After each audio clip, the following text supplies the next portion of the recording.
মসজিদুন নববী শরীফে নামাজ পড়তে আসবে। আজকে থেকে নারীরা তারা বাড়িতে নিজের গৃহে নামাজ আদায় করবে।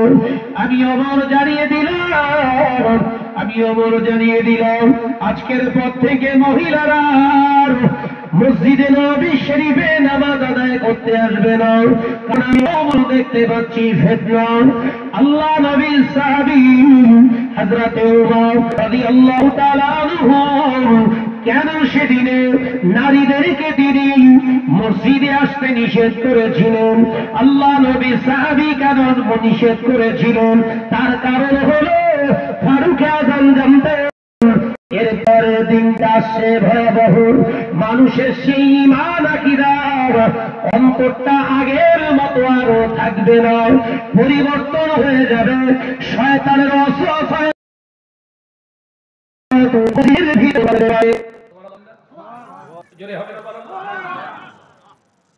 নবী সাহাবী বুঝে গেল মহিলাদের নামাজ পড়তে আসা মসজিদে নববী শরীফে তার মানে ফিতনা তৈরি হবে। তিনি নিষেধ করে গেলেন, তুই কোথাকার কে দুটো আমরা ভাতে দে। এখন জায়েজ করতেছিস,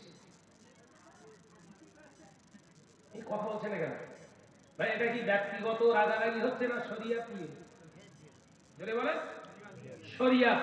শরিয়াতের বিরোধিতা করা যায়। ফুরুই মতবাদ, মতবিরোধ, ফুরুই আপনার মতবিরোধ করা যায় না, শরিয়াতে বৈধতা দেয় না। কিন্তু উসুলি মতবিরোধ জায়েজ। আপনি নাজায়েজকে জায়েজ করার চেষ্টা করবেন, সেখানে আমরা মেনে নিলে ওই দোষ আমাদের ঘাড়ে পড়বে। কথা বুঝতে পারছেন না? করলেন নারীরা স্টেজে উঠতে পারবে না, নারীরা মসজিদে নামাজ পড়তে পারবে না, নারীরা উচ্চ আওয়াজে কথা বলতে পারবে না, ঘরের নারীরা জোরে জোরে উচ্চ আওয়াজে কোরআন শরীফ পড়তে পারবে না। আধুনিক মৌলভী সাহেবের আবির্ভাব হয়েছে, বলছে করা যাবে। আরে ফুরফুরার মতবাদ আছে বলে বোঝা কথা বলছে না কেন? দাদা হুজুর বলে গেছিলেন, দাদা হুজুর পীর কেবলা বলে গিয়েছিলেন, দাদা হুজুর পীর কেবলা রহমাতুল্লাহ আলাইহি বলে গেলেন, বাবা ঘরের মহিলাদের খবরদার বেয়াদবি করবে না। বুঝতে পারলেন? যদি শরিয়াতি শিক্ষা দিতে হয়, কোরআন হাদিস ইজমা কিয়াসের যদি দুটো একটি কিতাব তাদেরকে শেখাতেই হয়, তাহলে অবশ্যই কোন মুহরিম কোন পুরুষকে দিয়ে তোমরা শিখিও। মুহরিম পুরুষ মানে রক্তের সম্পর্ক আছে, রক্তের সম্পর্ক যাদের, তাদেরকে দিয়ে তোমরা শিক্ষা দেবে। যদি এমন পুরুষ না থাকে, গায়ের কোন মাহরাম কোন পুরুষকে দিয়ে যদি শিক্ষা দিতেই হয়, অবশ্যই তোমরা মোটা কাপড়ের পর্দা দিয়ে অবস্থান করিয়ে পর্দার আড়াল থেকে মুরব্বি গোছের শিক্ষক দিয়ে তাদেরকে শিক্ষা দিও। কারণ শয়তান এখনো জিন্দা আছে, মানুষকে যে কোনো বাহালাতে অন্যায় কাজে নিমজ্জিত করতে পারে। আমি আবু বকর তোমাদের সাবধান করে গেলাম। এখন কোন মৌলানা মুফতি সাহেব যদি দাদা পীরের সিলসিলা বলে দাবি করে আর স্টেজে মেয়ে ছেলে তোলে, মেনে নেবেন? এ কথা বলছেন না কেন? মানবেন? সে বিরাট বড় মুহাদ্দিস যদি হয়, বিরাট বড় মুফতি যদি হয়, বিরাট বড় ওয়াইজিন যদি হয়, মানার প্রয়োজন নেই। কারণ ওই ওয়াইজিন, ওই মাওলানা, ওই মুফতি আবার রাসূলুল্লাহ দিদার পাইনি। ওর অনুসরণ করা মানে জাহান্নামে যেতেই হবে। দাদা হুজুর পীর কেবলা আবার রাসূলুল্লাহ দিদার পেয়েছিলেন, ওশাআল্লাহ হুজুর রাসূলুল্লাহ দিদার পেয়েছিলেন, পাঁচ হুজুর কেবলা নবী পাক সাল্লাল্লাহু আলাইহি ওয়াসাল্লামের দিদার নসিব হয়েছিল। এই মানুষগুলোকে অনুসরণ করলে অনেকটাই ভরসা করা যায় এনারা জান্নাতের রাস্তার অন্বেষণকারী বান্দা। একবার জোরে বলুন, একবার জোরে হবে না সুবহানাল্লাহ। আজকে মুসলিম সমাজ ক্ষতিগ্রস্ত হচ্ছে, সেই জায়গা থেকে শাহনাজ ভাই আরো কিছু ভাইজান হুজুর কেবলা হুজুর কেবলা যখন সাবধান করছে, তখন শাহনাজের নামে বিভিন্ন রকমের অভিযোগ তুলে সমাজে ছড়িয়ে দেওয়া হচ্ছে ইন্টারনেটের মাধ্যমে। শাহনাজ এই করেছে, ওই করেছে, সেই করেছে, আল্লাহর কাছে কৈফিয়ত দিবে একদিন। এই কথা ঠিক না? বুঝতে পারবে? আমি শাহনাজের প্রতিবাদ করবো না, তো যেটা ভালো লাগে যে কর। কিন্তু শরিয়াত বিরোধী কোন কাজকে বৈধতা দেওয়ার চেষ্টা করলে ছেড়ে কথা বলা যাবে? এই জন্য বলে ভাইরা, আমার নজরেরা, যুবকেরা, ছেলেরা, বাচ্চারা, পর্দানশীনা মা ও বোনেরা, আল্লাহ নবী দো জাহানের বাদশাহ হাবিবুল্লাহকে, নবী জনাবে মুহাম্মদ রাসূলুল্লাহকে সাল্লাল্লাহু আলাইহি ওয়াসাল্লামের জলিল কদর সাহাবী, আমার নবী পাকের প্রাণ প্রিয় একজন বিবি, আমাদের আম্মা জান হযরত আয়েশা সিদ্দিকা রাদিয়াল্লাহু তাআলা আনহার পাক জবানে জানিয়ে দিল, আল্লাহ নবী দয়ার নবী রাহমাতাল লিল আলামিন হুজুর জানিয়েছিলেন, ও বিবি আয়েশা সিদ্দিকা রাদিয়াল্লাহু তাআলা আনহা, শুনে রেখে দাও, জেনে রেখে দাও, আমি রাসূলুল্লাহ জানিয়ে দিয়ে গেলাম, একজন মহিলার যেমন নিজের আব্রু করে রাখা পর্দা আল্লাহ পাক ফরজ করেছে, শরীরকে যেমন ঢেকে রাখা ফরজ করেছে, ও বিবি আয়েশা সিদ্দিকা রাদিয়াল্লাহু তাআলা আনহা, তেমনি ভাবে বেগানা পুরুষের জন্য বেগানা নারীর কণ্ঠস্বরকে অবশ্যই আব্রু করার আল্লাহ নির্দেশনা দিয়েছে। ও আমার আয়েশা, কোন নারী যদি উচ্চ আওয়াজে কথা বলে, ওই আওয়াজে যদি পুরুষ শুনতে পায়, ওই আওয়াজটা হলো হারাম, ওই আওয়াজটা হলো হারাম। আল্লাহ নবী সাহাবীরা রাসূলুল্লাহর কাছ থেকে শিক্ষা বেরো, ও নওজওয়ানেরা, যুবকেরা, আমার নবী পাকের সাহাবীদের সঙ্গে বর্তমান কোন পীরের তুলনা কি আনা যায়? আনা যায়? সাহাবীদের সঙ্গে পীরেদের তুলনা আনা যাবে? নবী যেখানে বললেন না সাহাবী কান নুজুম, সমস্ত আমার সাহাবীরা হলো এক একটা আসমানের তারকা। একবার জোরে বলবেন না? একবার জোরে হবে না সুবহানাল্লাহ? এখন এ বক্তা বলতে চাইছে, কোন বক্তা? চশমাওয়ালা বক্তা মোবাইল থেকে বের করে বোঝাতে চাইছে কি, আম্মা জান আয়েশা তো কথা বলেছেন সাহাবীদের সঙ্গে। এই কথা বুঝতে পারছেন তো নাকি? পুরুষ সাহাবীদের কাছে হাদিস বর্ণনা করেছে আম্মা জান হযরত আয়েশা সিদ্দিকা রাদিয়াল্লাহু তাআলা আনহা, তাহলে তিনি তো একজন মহিলা ছিলেন, তিনি মহিলা হয়ে তাহলে কি করে পুরুষদের সামনে কথা বললেন? এর মাথায় ষাঁড়ের গোবর আছে, আছে না নাই? এই কথা বলছে না কেন? এ বলি সাহেবের এখনো আক্কেল মারি সাবাল্যক হয়েছে না হয়নি? এখনো হয়নি। কারণ নবী পাক সাল্লাল্লাহু আলাইহি ওয়াসাল্লামের বিবি আমাদের নয়, তামাম সমস্ত পৃথিবীর মুমিনদের জন্য মা। একবার জোরে হবে না? জোরে হবে না? মায়ের জন্য ছেলের আওয়াজ, ছেলের জন্য মায়ের আওয়াজ শোনা হালাল না? মায়ের জন্য ছেলের বিয়ে করা হালাল না হারাম? হারাম তো। তাহলে যার সঙ্গে যার বিয়ে করা হারাম, তার কণ্ঠস্বর শোনা শরীয়তে হালাল। একবার জোরে বলি। জোরে হচ্ছে না? তুমি একা কোরআন হাদিস বুঝো নাকি? ঘুষ দিয়ে চাকরি করে মাদ্রাসায় মাস্টারি করছো মানে ভাবছো বিশাল কিছু হয়ে গেছে নাকি? তোমার যেদিন ধর্ম জমের ধর্ম, আমি সারা ওপেনলি কোনো কথা বলি না, কিন্তু সহ্য করতে পারি না, কিছু কিছু সময় ঝাপটা পড়ে। কথা ঠিক না বুঝে বলেন না? যে ঘুষ দিয়ে হারাম হালালে ওয়াজ করে শোনাচ্ছে যে ওয়াজ নসিহত করে টাকা চেয়ে নেওয়া হারাম, আলেমের ওয়াজ আলেমের খায়রাত পাওয়ার উদ্দেশ্য যেন না হয়, ওয়াইজিনের ওয়াজ খায়রাত পাওয়ার উদ্দেশ্য যেন না হয়, ওটা হারাম।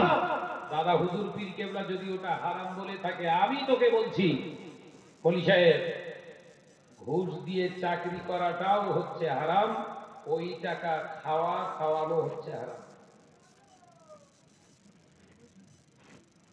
কথা বুঝাচ্ছে না?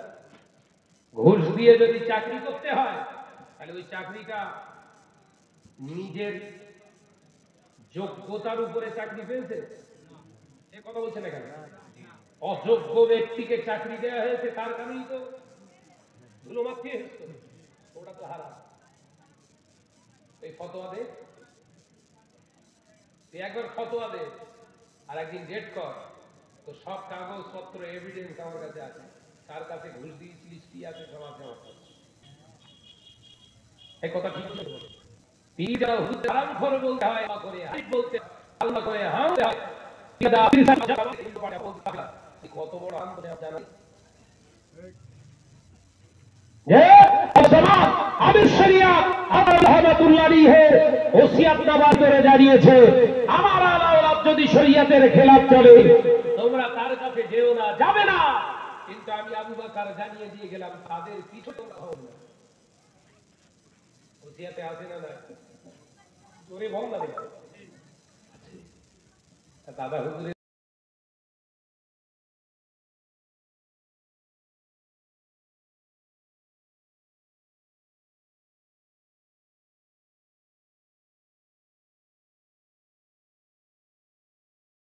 ভক্ত সেজে পাগল হয়ে যাচ্ছ, একাই ভক্তগিরি করতেছ, তাহলে সেই দাদা হুজুরের আলাওলাদদেরকে হারাম করে বলছিস কেন পেছনে? কথা আসবে না বলেন। মূল জায়গাটা বুঝে নেন। তাহলে আম্মাজান হযরত আয়েশা সিদ্দিকা রাদিয়াল্লাহু তাআলা আনহা তিনি জানিয়ে দিয়ে গেলেন, আমরা হলেন তোমাদের মা, অর্থাৎ আমার বর্ণনা হাদিস তোমরা শুনতে পারো। একবার জোরে হবে না? একবার জোরে হবে না? তাহলে সেই মায়ের হাদিসটাকে নিয়ে আজকে যদি আপামর জনসাধারণের জন্য বৈধতা ফতোয়া দেয়া হয়, এই আলেমটার আলেম আছে না পথভ্রষ্ট? জোরে বলে পথভ্রষ্ট হয়ে গেছে, হচ্ছে পথভ্রষ্ট আলেম। তাই আলেমকে দুই ভাগে ভাগ করা হয়। ওই আলেমদেরকে তোমরা অনুসরণ করো যে আলেমটা প্রকৃত পক্ষে কোরআন হাদিসের জ্ঞান রেখে চলে, তাদেরকে সেইভাবে তোমরা মেনে চলো, পথভ্রষ্ট হবে না। ভাইরা, নওজওয়ানেরা, যুবকেরা, ছেলেরা, বাচ্চারা, পর্দানশী মা বোনেরা, শুনে রেখে দিন, জেনে রেখে দিন, আল্লাহ নবী দো জাহানের বাদশাহ হাবিবুল্লাহ নবী জনাবে মুহাম্মদুর রাসূলুল্লাহ সাল্লাল্লাহু আলাইহি ওয়াসাল্লাম মদিনার মসজিদুন নববী শরীফে নবী আমার সাহাবায়ে কেরামদের লক্ষ্য করে বললেন, ও সাহাবী হযরত ওমর, ও সাহাবী হযরত আলী, বাবা আবু বকর, ও আমার উসমান, বাবা বেলাল, তোমরা দাঁড়াও। আল্লাহ নবী সাহাবীরা সবাই চলে গেলেন, সাহাবী পাঁচজন দাঁড়িয়ে রইলেন।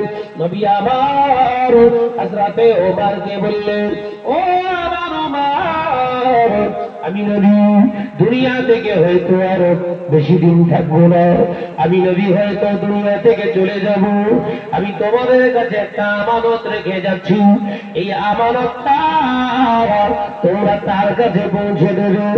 ইয়া রাসূলুল্লাহ, হাবিবাল্লাহ, কি এমন আমানত দেবেন? ইয়া রাসূলুল্লাহ, হাবিবাল্লাহ, হুজুর আপনার কি আমানত আছে আমাদেরকে দেবেন? আল্লাহ নবী বললেন, বাবা সাহাবীরা, ও আমার সাহাবারা, আমার গায়ের জুব্বা, আমার গায়ের জুব্বা মোবারক দাও, আমার গায়ের জুব্বা মোবারক দাও। আমি আমার একজন খাঁটি উম্মার, আমার একজন ভালোবাসার মানুষ, নাম হযরতে ওয়াইসুল কারনী, আমার ওয়াইসুল কারনীকে আমি তোহফা দিয়ে গেলাম। একবার জোরে হবে না? বিশ্বনবী সাহাবীরা অবাক হয়ে গেছে।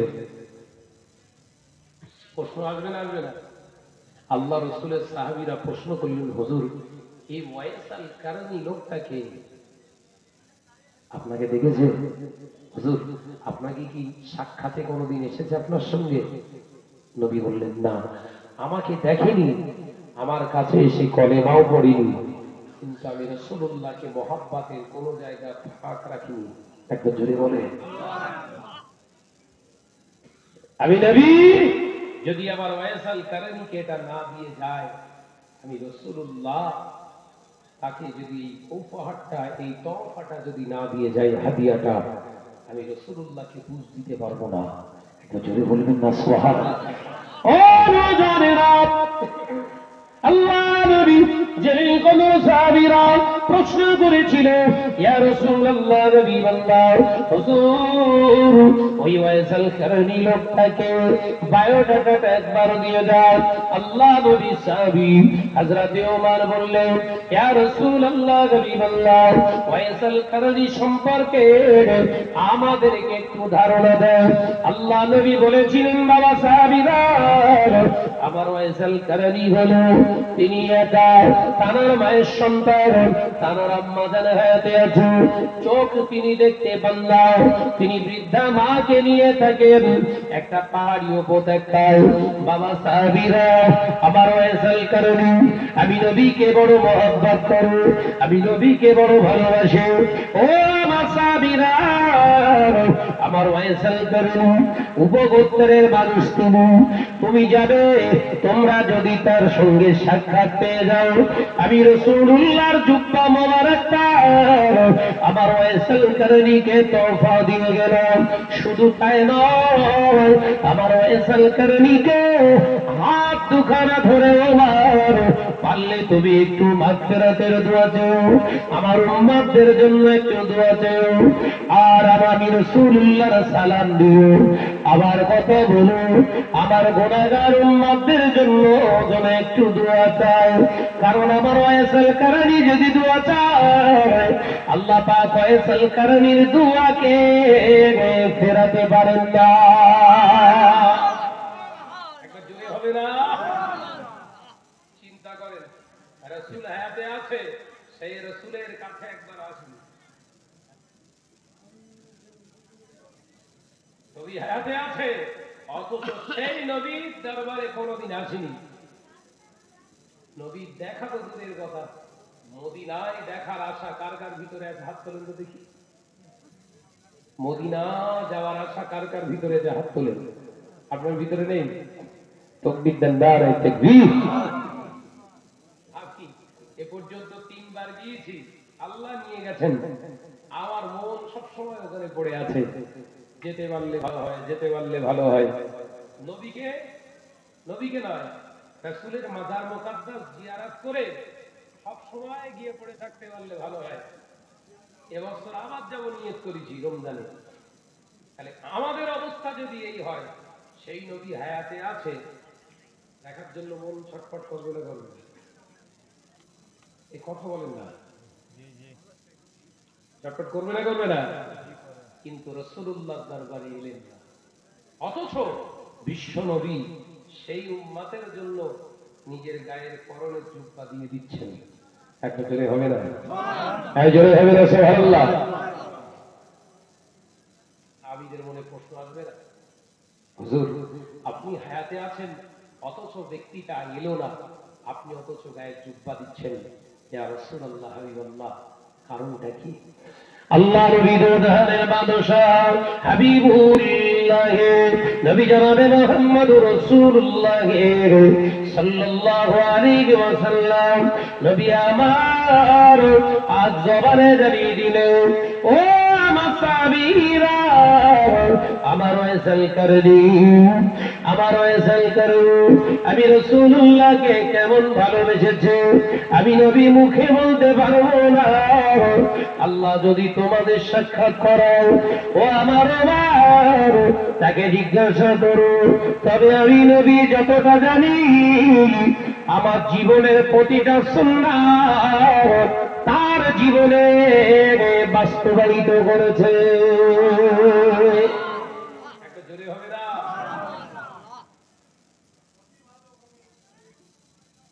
নবীর এত বড় ভক্ত, তুমি আলেম হয়েছ, মাদ্রাসায় ছাত্রীদের পড়াচ্ছ, ওপেন মহিলাদের বসিয়ে দিয়ে বিয়াদব। নবীর হাদিস বড্ড বুঝে গেছে না? সাহাবায়ে কেরামেরা, মহিলা সাহাবীরা প্রশ্ন করলেন, ইয়া রাসূলুল্লাহ, হাবিবাল্লাহ, হুজুর আপনি পুরুষদের কাছে নসিহত করেন, আমাদের ইচ্ছা যায় আমাদের জন্য আপনি স্পেশাল একটা জায়গায় নসিহত করুন, আমরা মহিলারা শুনতে চাই। আল্লাহ নবী বললেন, বাবা ও আমার আল্লাহর বান্দীরা, দেরি করো না, আমার ওই সাহাবীর বাড়িতে চলে যাও, আমার আব্দুল্লাহর বাড়িতে চলে যাও, ওখানে যে তোমরা ওখানে উপস্থিত হও, ওখানে গিয়ে জমায়েত হয়ে যাও। আমি রাসূলুল্লাহ সাল্লাল্লাহু আলাইহি ওয়াসাল্লাম যাব। এ নওজওয়ানেরা, মুরব্বিয়ান গণেরা, ছেলেরা, বাচ্চারা, আল্লাহ নবীর কথা অনুযায়ী মহিলা সাহাবীরা গিয়ে উপস্থিত হলো সাহাবী হুজুরের বাড়িতে। আল্লাহ নবী পুরুষ সাহাবায়ে কেরামদের সঙ্গে সাক্ষাৎ করে চলে গেল, সঙ্গে হযরতে বেলালকে নিয়ে গেলেন। আল্লাহ নবী বললেন, সাহাবীরা তোমরা সামনে মোটা কাপড় টাঙিয়ে দাও, তারা যেন আমি রাসূলুল্লাহকে সরাসরি না দেখতে পায়। একবার জোরে বলবেন না? নবীর কথা বলছি, বলো কোন নবী?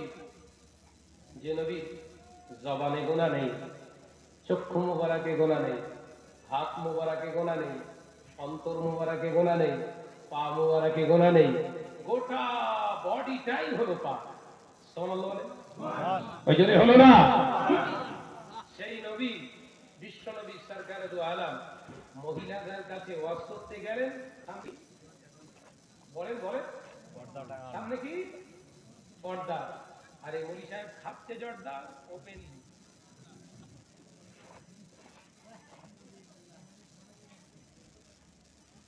হিংসা করছি নাকি? হিংসা করা হচ্ছে? যুক্তি দেখানো হচ্ছে কি না? তুমি বিয়ে করেছো, তোমার বউ স্কুলে যায়নি, কিরম ধরনের প্রশ্ন দিল? তুমি যাকে বিয়ে বানিয়েছো সেও তো স্কুলে পড়েছে, তার শিক্ষকরা ছিল পুরুষ, তো তখন কি হবে?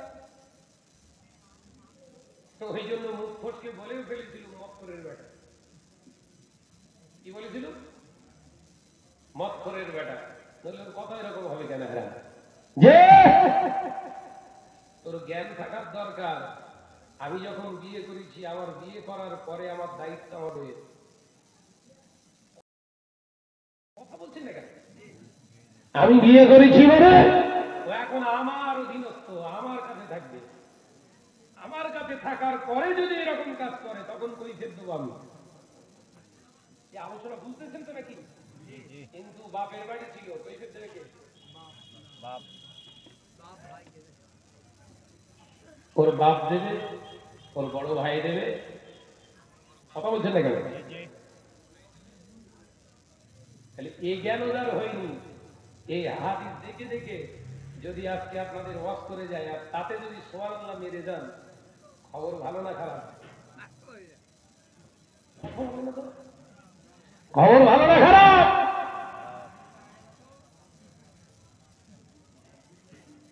যে আমার নওজওয়ান যুবকেরা, বিশ্বনবী যারা চক্ষু মোবারক পাক, সুবহানাল্লাহ বলে জোরে হবে না? সেই সাহাবীদের মহিলাদের সামনে পর্দা টাঙিয়ে দিতে বললেন কাপড়ে, তারা যেন আমাকে সরাসরি না দেখতে পায়, আমি যেন তাদের সরাসরি না দেখতে পাই। সুবহানাল্লাহ জোরে বলে। তাহলে এমন হিসাবে নজর কি নওজুবিল্লাহ নবীর থেকে উপরে নাকি? কিন্তু এর যা রিপোর্ট শুনেছি ওর থেকে ছেড়ে দেওয়া ষাঁড় ভালো। কথা বুঝতে পারছেন না? রাত 12টার সময় মহিলা মাদ্রাসায় যাওয়া মানে কিরকম রিপোর্ট? মাদ্রাসার কর্তৃপক্ষ শেষ পর্যন্ত ধরাধরি করলেন, 2-3 বার নিষেধ করলেন, হলো না। তুমি এত রাতে আসো কেন? না, আমার একটু ভালো লাগে তাই আসি। কিরা হচ্ছে? ওই জন্যই হারাম করতে চাইছে না। কথা বুঝাচ্ছেন নাকি? ওই জন্য বলছে স্টেজে মহিলারা উঠবে, অসুবিধে নেই।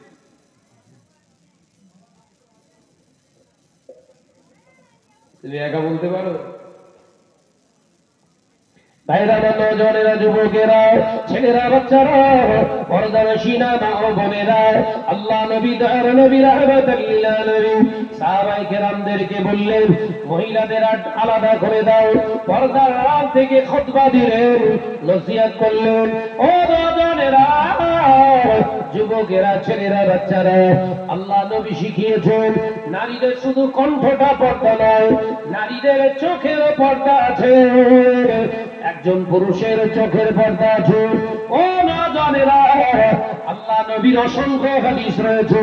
আল্লাহ নবী দয়ার নবী রাহমাতুল লিল আলামিন জানিয়েছেন, একজন পুরুষ একজন বেহায়া নারীর দিকে একবারের বা দ্বিতীয়বার তাকাতে পারে না।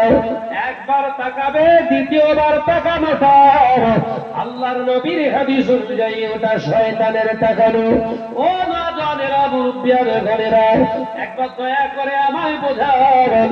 আল্লাহ নবী জানিয়ে দিলেন, একবার নারীর দিকে তাকালে, একজন পুরুষের দিকে একবার নারী যদি তাকায়, দ্বিতীয়বার তাকাবে না। দ্বিতীয়বার তাকানোটা তার হলো ইবলিসের তাকানো।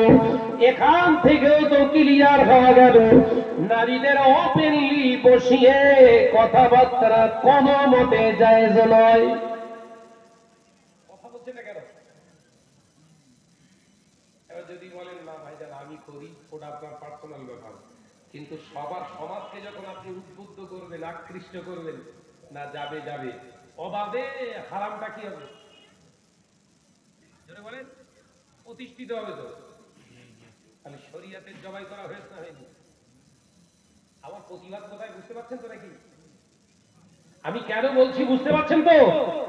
এই তাকবীরটা নিয়ে নারায়ে তাকবীর, আর জোরে হবে না নারায়ে তাকবীর বলে বলে বেড়াচ্ছে। আমি নাকি হিংসা করি? তুই কে হে তোর হিংসা করবো? এ কথা ঠিক না? বুঝতে পারবো তুই কে? কোথাকার কে? বিশ্বনবী সরকারে দু আলম হযরতে ওয়াইস আল কারনী সম্পর্কে জানাচ্ছেন। এই হাদিসটা কোথায় পাবেন? ইমাম নববী রাহমাতুল্লাহ আলাইহির লিখিত হুজুরের একটি কিতাব, যে বিশ্বনবী সরকারে দু আলমের হুজুরের এই হাদিসটি হযরত ইমাম নববী রাহমাতুল্লাহ আলাইহির লিখিত একটি কিতাবের ভিতরে উদ্ধৃতি দিয়ে বড় আকারে হাদিসটি আমি আপনাদের শুধু অনুবাদটা আপনাদেরকে জানাচ্ছি। ভাইরা, আমার নওজনেরা, যুবকেরা, ছেলেরা, বাচ্চারা, বিশ্বনবী সরকারে দু আলম বললেন, বাবা ওমর, আমার ওয়াইস আল কারনীর অবস্থাটা এমন হবে, দেখবে তার মা দুই চোখে দেখতে পায় না, অন্ধ। তার নাম ওয়াইস। আমরা ওয়াইস কুরুনি বলি না? ওয়াইস কুরুনি নয়, ওয়াইস আল কারনী। কি বললাম? ওয়াইস আল কারনী। ওয়াইস আল কারনী, কারনী হচ্ছে একটা গোত্রের নাম, একটি গোত্র। যেমন এই ঘোষপুর, ঘোষপুরের সব গোত্র আছে না নাই? শেখ আছে, মোল্লা আছে না? এই একটা স্থানের জায়গার নাম হলো আল কারনী। হুজুরের ওইখানে জন্ম। বিশ্ব নবীর পাগল, নবীর কাছে আসেনি। মনে আফসোস তো হয়, কষ্ট তো হয়, কিন্তু আসতে পারে না। তার কারণ হলো তার আম্মা জীবিত, দুই চোখে অন্ধ, দেখতে পায় না। মাকে ছেড়ে দিয়ে রাসূলুল্লাহর কাছে আসলে মায়ের কষ্ট হবে, মাকে যে কষ্ট দেবে সে তো জাহান্নামে যাবে। এরকম দুলাতায় পড়ে এসে বুঝতে পেরেছেন তো? একদিকে মা, মায়ের দিকে কোরআন, অপর দিকে রাসূলুল্লাহর মহব্বত, কোনটাই ওভারটেক করতে পারছে না। রাসূলুল্লাহ সব বোঝেন। কথা ঠিক না? বুঝতে বলেন।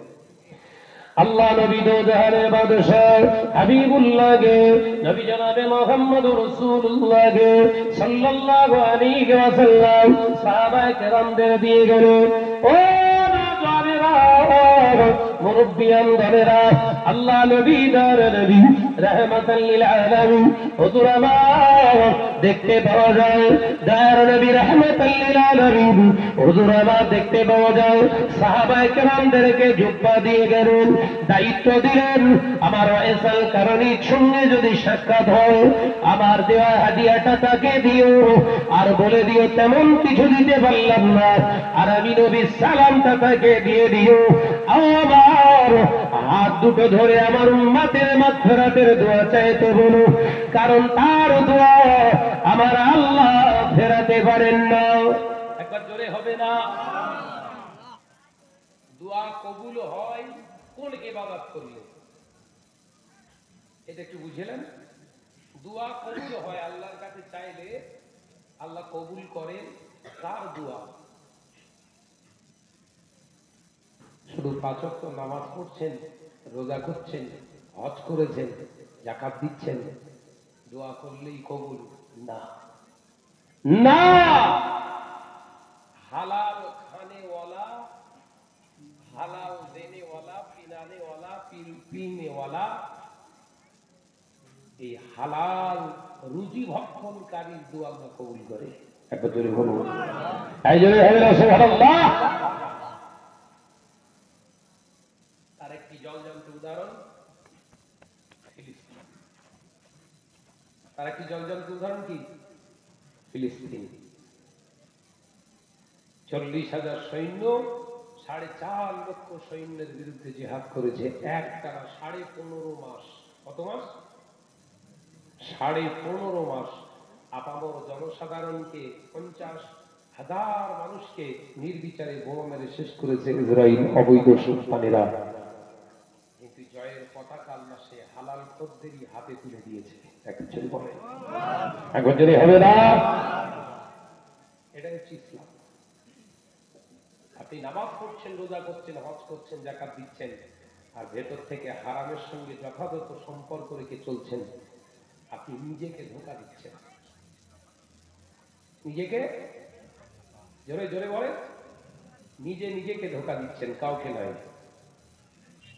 কারণ আল্লাহ পাক কোরআনে জানিয়ে দিয়েছেন, কিরামান কাতিবিনা ইয়ালামুনা মা তাফআলুন।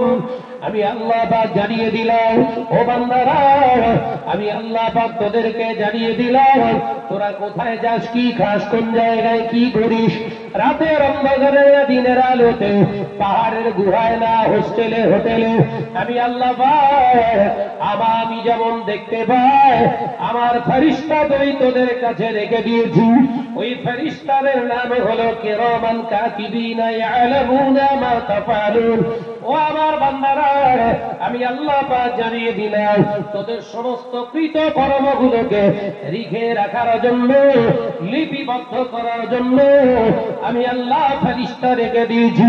কোথায় যাস, কার বউয়ের সঙ্গে, কার মেয়ের সঙ্গে, কার ছেলের সঙ্গে অবৈধ সম্পর্ক করিস, রাতের অন্ধকারে পাহাড়ের গুহার ভিতরেও যদি হয়, পানির নিচেও যদি হয়, তোদের সঙ্গে আমার ফেরেশতা থাকে, তোদের সঙ্গে আমার ফেরেশতা নয় থাকে, তাদের তোদের কর্ম, তোদের স্থানের নাম, তোদের জায়গার নাম, তোদের নামটা তারিখ ধরে, সময় ধরে আমি আল্লাহর কাছে তারা লিখে রেখে দেয়।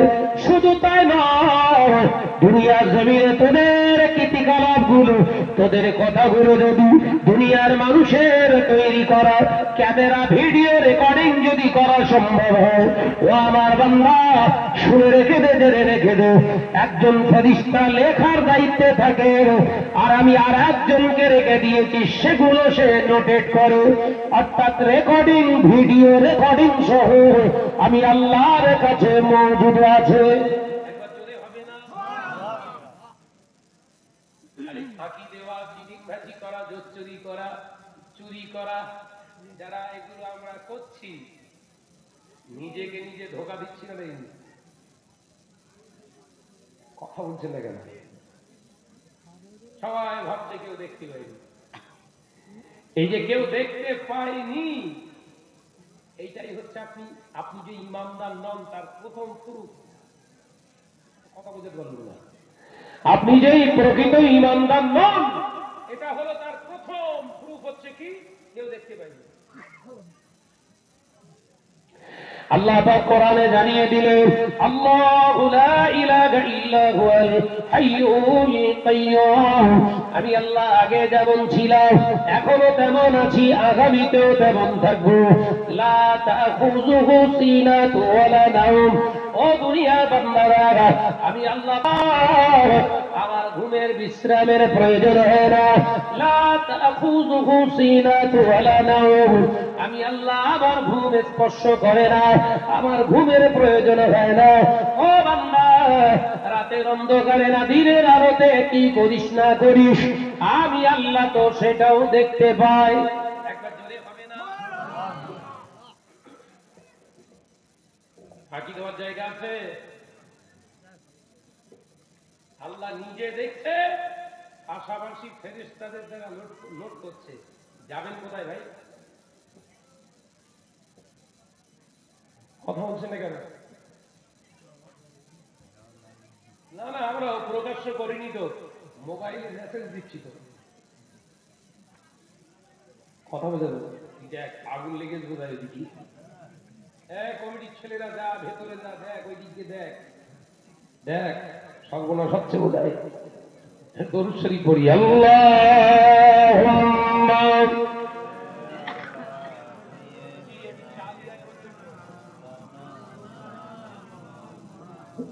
দুরকম দরুদ শরীফ আছে, এদিকে এক এদিকে আর এক, একসঙ্গে পড়েন বা একই ছাতার তলায় তো প্রাণ খুলে পড়ি।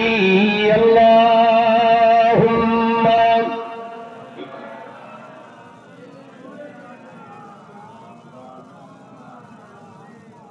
আওয়াজ দেন, ওয়ালা আলি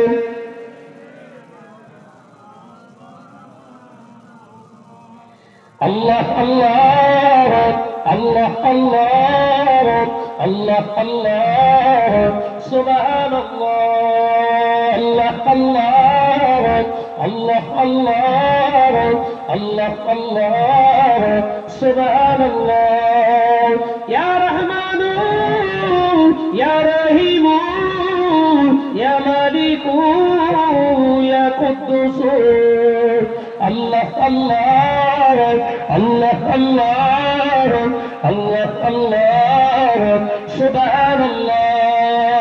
জমিন ও আসমান যা কিছু আছে, জমিন ও আসমান যা কিছু আছে, রবের নামে জিকির করে। জোরে হবে না, ছিল্লে হবে না। আল্লাহ আল্লাহ আল্লাহ আল্লাহ আল্লাহ আল্লাহ সুবহানাল্লাহ। জোরে জোরে লা ইলাহা ইল্লাল্লাহ।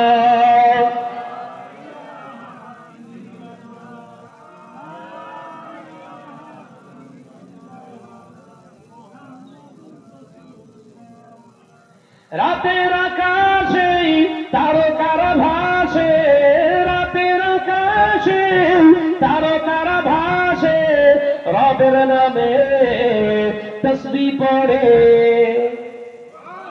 জোরে হলো না, আরেক জোরে হলো না।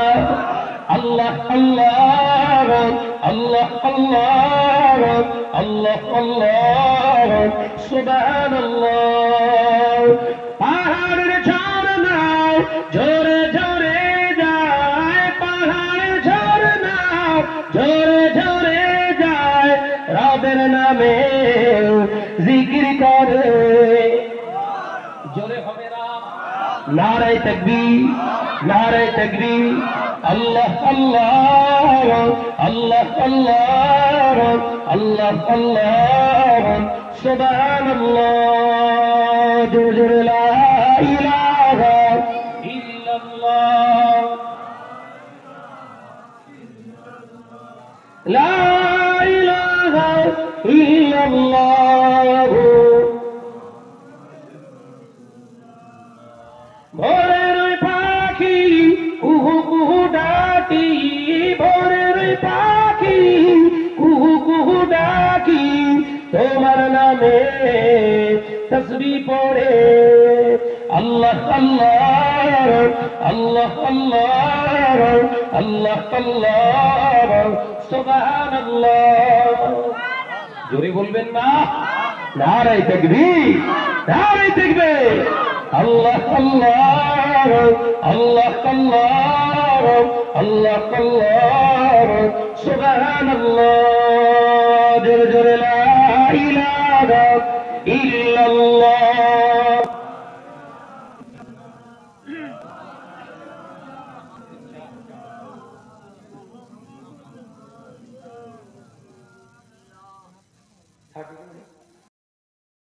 আমার নজরে যুবকেরা, আলোচনা বুঝতে পারছেন তো? বিশ্বনবীর সরকার দু আলম হুজুর আকরাম সাল্লাল্লাহু আলাইহি ওয়াসাল্লাম হযরতে ওমর রাদিয়াল্লাহু তাআলা আনহুর হাতটা ধরে বললেন, বাবা ওমর, আমার ওয়াইসাল কারানীর সঙ্গে সাক্ষাৎ হলে অবশ্যই তুমি এই কথাটা তাকে জানিও। কি? সে দোয়া করলে আল্লাহ তার দোয়া ফেরায় না। একটা জোরে বলুন না। লিগার মিষ্টি কম দিয়ে, লিগারও কম দিয়ে, চা যদি না হয় গরম পানি হলেও হবে। জি, কোনো চাপ নেই, কথা ঠিক না? বুঝতে দেব। হ্যাঁ, আমার নজরের যুবকেরা, বিশ্বনবীর সাহাবী ইন্তেকাল হয়ে গেলেন, হযরতে নবী পাক সাল্লাল্লাহু আলাইহি ওয়াসাল্লাম ইন্তেকাল হয়ে গেলেন। বিশ্বনবীর সাহাবী ফারুকে আযম ওমর রাদিয়াল্লাহু তাআলা আনহুর আগের খলিফা আমিরুল মুমিনিন হযরতে আবু বকর সিদ্দিক রাদিয়াল্লাহু তাআলা তিনিও ইন্তেকাল হয়ে গেলেন। এবার খলিফা পদে নিষিক্ত হলেন হযরতে ফারুকে আযম ওমর। জোরে বলুন না সুবহানাল্লাহ। হযরত ওমরের হাতে সেই রেখে যাওয়া রাসূলুল্লাহ, মনে পড়ছে তো? সেই রেখে যাওয়া কি জুব্বা মুবারক, বিশ্বনবীর জলিল কদর সাহাবী ফারুকে আযম হযরতে ওমর রাদিয়াল্লাহু তাআলা আনহু। হুজুর টেনশনে আছে, আমানত তো আমাদের কাছে আমানত যদি থাকে, এই কথা বলছেন না কেন? থাকে শুধু দুবার অপেক্ষায় থাকে।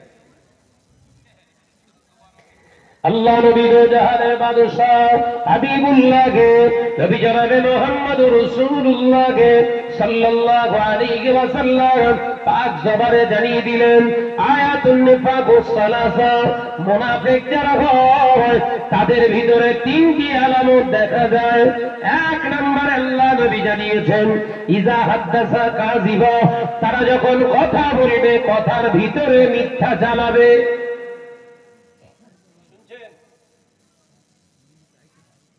কথা বললি মিথ্যা রাস্তায় গ্রহণ করবে, কল কৌশলে মিথ্যা বলবে।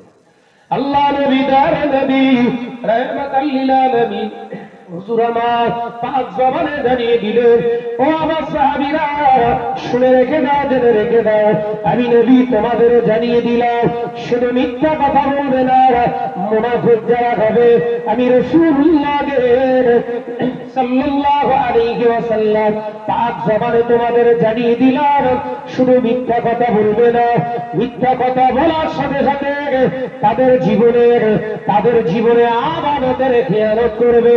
ও আমার সাহাবীরা, আমি রাসূলুল্লাহ সাল্লাল্লাহু আলাইহি ওয়াসাল্লাম পাক জবানে জানিয়ে দিলাম, মুনাফিক যারা হবে আমানতের তারা খেয়ানত করবে। ও নওজওয়ানেরা, যুবকেরা, মুনাফিক যারা হয় মুনাফিকের তৃতীয় নাম্বার আলামত, তারা ওয়াদা করলে ওয়াদা খেলাপ করবে। এক নম্বরে হলো মিথ্যা কথা বলবে, দ্বিতীয় নম্বরে হলো আমানতের খেয়ানত করবে, তৃতীয় নম্বর হলে ওয়াদা করলে ওয়াদা নেভাবে না, অর্থাৎ ওয়াদা খেলাপকারী হবে। আমি রাসূলুল্লাহ জানিয়ে দিলাম, এই তিনটে বৈশিষ্ট্য যদি তাদের ভিতরে দেখতে পাওয়া যায়, এরা হলো বড় মুনাফিক। এর স্বভাব নেই তো? নামাজ কালাম কাজ হবে না, বলো? নামাজ কালামও দুমড়ে মুচড়ে ঢোকাবে। তিনটে স্বভাব ভিতর থেকে তারা মিথ্যা কথা বলে, আমানতের খেয়ানত করা। কারণ আমানতের খেয়ানত প্রশ্ন আসতে পারে, ভাইজান আমি কারোর কাছ থেকে টাকা নিইনি, আমি কেউ আমার কাছে টাকা রাখিনি, আমি কারোর ফাঁকি দেইনি। ভালো করেছেন, আরো আমানত আছে, আছে না? এই কথা বলছে না কেন? রাস্তা দিয়ে একটা সুন্দরী মহিলা যাচ্ছে,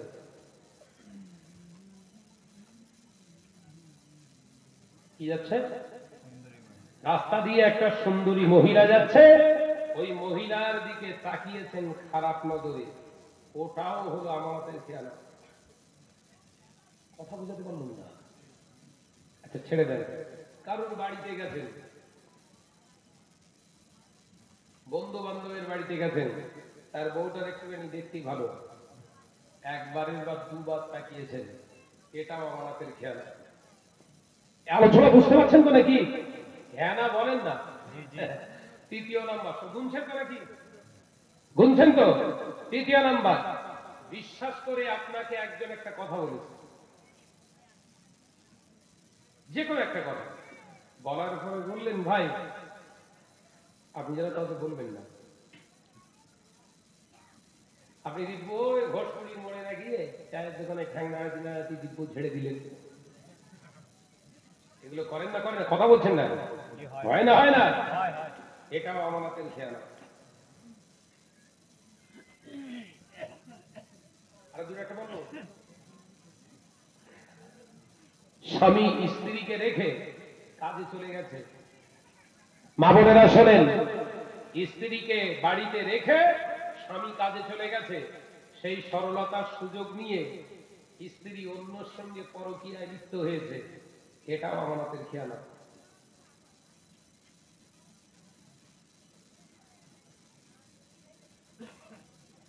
এসব আসামি সমাজে ভরে গেছে না যায়নি? বল না রে বল। ও নওজওয়ানেরা, যুবকেরা, ছেলেরা, বাচ্চারা, পর্দানশীনা মা ও বোনেরা, আল্লাহ নবী তার নবী রাহমাতাল লিল আলামিন, আল্লাহ নবী জলিল কদর সাহাবী ফারুক আযম ওমর রাদিয়াল্লাহু তাআলা আনহু হুজুর টেনশনে আছে, আমার আত্মা যে আমার কাছে আছে। হযরতে ওমর রাদিয়াল্লাহু তাআলা আনহু তালাশ করতে লাগলেন, খুঁজতে বেরিয়ে গেলেন। খুঁজে ইয়ামেনের একটি জায়গায় হুজুর উপস্থিত হয়ে গেলেন। হুজুর আমার উপস্থিত হয়ে গিয়ে দেখছে একটা ঝোপড়া ঘর। জিজ্ঞাসা করলেন এই ঘরের মালিককে। বললেন ওয়াইস আল কারনী। হযরতে আল্লাহ নবীর জলিল কদর সাহাবী ফারুক আযম ওমর রাদিয়াল্লাহু তাআলা আনহু সহ সাহাবায়ে কেরামেরা প্রেজেন্ট হয়ে গিয়েছে। আল্লাহ নবী সাহাবী জিজ্ঞাসা করলেন সালাম দিয়ে, আসসালামু আলাইকুম। ও আল্লাহর বান্দা, আপনার নাম কি? ওয়াইস। আল্লাহর ওই মাহবুব বান্দা বলেছিলেন আমি ওয়াইস ঠিকই, কিন্তু রাসূলুল্লাহ দরবার থেকে আসা মানুষ, আপনার গা থেকে শরীর থেকে খুশবু পাওয়া যায়, যে খুশবুটা আমার রাসূলুল্লাহর দেশে মোবারক থেকে পাওয়া যায়। ও আল্লাহর বান্দারা, আপনাদের শরীর থেকে যে খুশবুটা আমি পাইছি, যেটা পাইতেছি, যেটা আমি পাচ্ছি, আমার মনে হয় মদিনাতুল মুনাওয়ারা থেকে আপনারা আসছেন। আপনারা কি রাসূলুল্লাহর সাহাবীরা?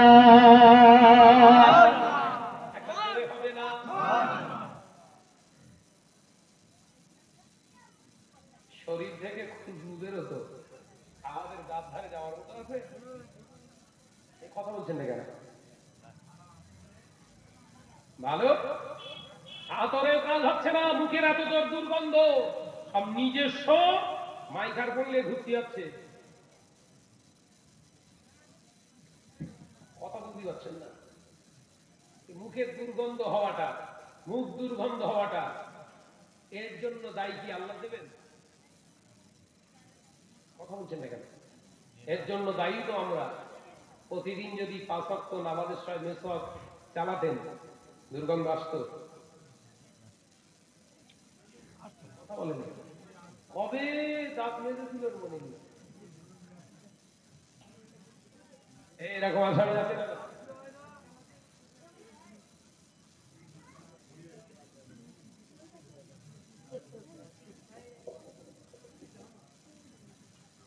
এক সপ্তাহ হয়ে গেছে দাঁত মাজিনি, অন্তত খাইলে অন্তত ঘষ, তাও ঘষি। ওঠে ঘুম থেকে ওঠে চা খায়, মুখ থেকে দুর্গন্ধ বেরোচ্ছে। সে দুর্গন্ধ কি? কাঁচা পায়খানা ওর থেকে অনেক ভালো।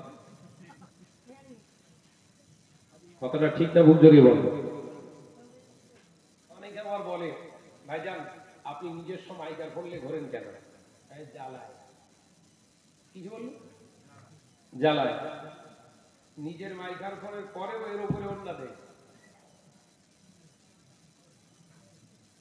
কথা বুঝতে পারছেন না? অর্থাৎ পরিষ্কার পরিচ্ছন্নতা থাকা এটাও রাসূলের একটি সুন্নাত। একবার জোরে হবে না? জোরে হচ্ছে না? আমি যদি চেষ্টা যদি করি এই জামাটা এক নাগাড়ে অনেক দিন করতে পারবো না ধুয়ে, নাপাক হবে না। নিজের উপরে তো নাকি আপনি পেচ্ছাপ ফিরে পানি নিচ্ছেন না, দিব্য আকর মেরে দিচ্ছেন, কথা বলে না। এরা আছে না, না ফেলে পেচ্ছাপ ফিরে পানি আয় না, হক মেরতে ফুসফুস করে মেরতে বগল, এবার বগল থেকে এমন দুর্গন্ধ করছে পাঁঠা পর্যন্ত কাছে আসে। ওর বউ কত কষ্টে আছে।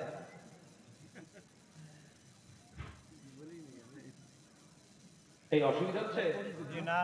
পরিষ্কার পরিচ্ছন্নতা থাকা ইমানের একটি অঙ্গ। একবার জোরে বলুন সুবহানাল্লাহ।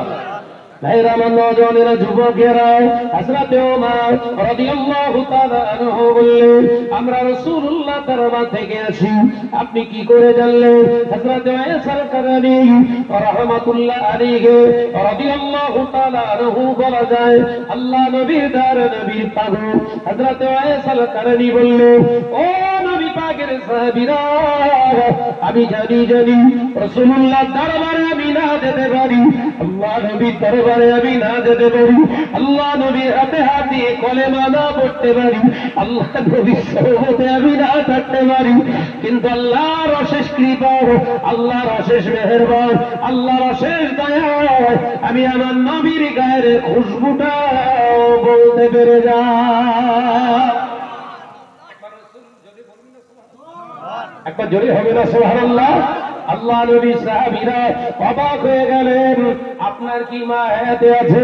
হযরত আয়েশা কারণী বললেন, আমার আম্মা জান হায়াতে আছে, আমার আম্মা জান হায়াতে আছে, তিনি দুই চোখে দেখতে পান না, দুই চোখে অন্ধ। রাসূলুল্লাহ কি আপনাদের বলেন না, আল্লাহ নবী কি আপনাদেরকে বলে যান না, আমার মা তো অন্ধ, আমার কাছে এখন অর্থের পরিমাণে এক দিরহাম আমার 1 টাকায় হলে বুঝি। আল্লাহ নবী সাহাবীদের বলতে লাগলেন, ও নবী পাকের সাহাবীরা, আমি আয়েশা কারণী, আমি আমার নবীকে মহব্বত ততটা করতে পারিনি, তবে আমার নবীর প্রতিটা সুন্নাত আমার জীবনে আমি ধারণ করতে চেষ্টা করেছি। ও নবী পাকের সাহাবীরা, শুনে রেখে দেন, জেনে রেখে দেন, আপনারা তো নবী পাকের সাহাবী, আপনারা তো নবীর হাতে হাত দিয়ে কলেমা পড়েছেন, আপনাদের তকদির কত ভালো, আপনারা তো রাসূলুল্লাহর পিছনে নামাজ আদায় করেছেন। ও নবী পাকের সাহাবীরা, আপনাদের নসিব তো অনেক বড়, আপনারা নবী পাক সাল্লাল্লাহু আলাইহি সঙ্গে জিহাদের ময়দানে শরীক হয়েছেন। আমার নসিবকে আল্লাহ দা করে দিয়েছে, আমি আমার নসিবের বিরোধিতা করি না, কিন্তু আমার বড় আফসোস, আমার নবী হায়াতে থাকা অবস্থায় আমার নবীর কাছে আমি যেতে পারলাম না। আল্লাহর নবীর সাহাবীরা অবাক হয়ে চাইয়ে কাঁদতে লাগলেন, ও ভাই আয়েশা কারণী, আপনি নবীর দরবারে না যেতে পারেন, রাসূলুল্লাহ দরবারে না যেতে পারেন, নবীর হাতে হাত দিয়ে কলেমা না পড়তে পারেন, আল্লাহ নবীর পিছনে নামাজ আদায় করতে পারেন, আপনার তকদির যে অনেক বড়। আপনি বলছেন আপনার তকদির ভালো নয়, কিন্তু না না না, আপনার তকদির যে অনেক বড়, তকদির বড় বলে রাসূলুল্লাহ নিজের গায়ের জুব্বা মোবারকটা আপনাকে হাদিয়া দিয়ে গেছে। একবার জোরে হবে না সুবহানাল্লাহ। শুকরিয়া। কি দিয়ে গেছে? জুব্বা। যে জুব্বা মোবারক রাসূলুল্লাহ দিয়ে যাচ্ছে, আর এখন পাগড়ি চুরি করা হচ্ছে। কি সমস্যা! কথাটা আমি বলতে চাইনি ভাইজান, পীরজাদা বাংলা আসামের হাজী মুফতি আজম আব্বাজান মির্জা হুজুর পীর কেবলা রাহমাতুল্লাহ আলাইহির ছোট সাহেবজাদা পীর আল্লামা নুরুদ্দিন সিদ্দিকী রাহমাতুল্লাহ আলাইহির ছোট সাহেবজাদা পীরজাদা আলহাজ হযরত মাওলানা ভাইজান মিনহাজ উদ্দিন সিদ্দিকী ভাইজান হুজুর কেবলা আমাকে ফোন করে বললেন, মুয়াজ্জিন সাহেব, আমাকে মুয়াজ্জিন বলে সবাই ডাকে, কবে থেকে? হুজুর কেবলা হায়াতে থাকা অবস্থায় মাটির মসজিদে মুয়াজ্জিন বানিয়েছিলেন। কে?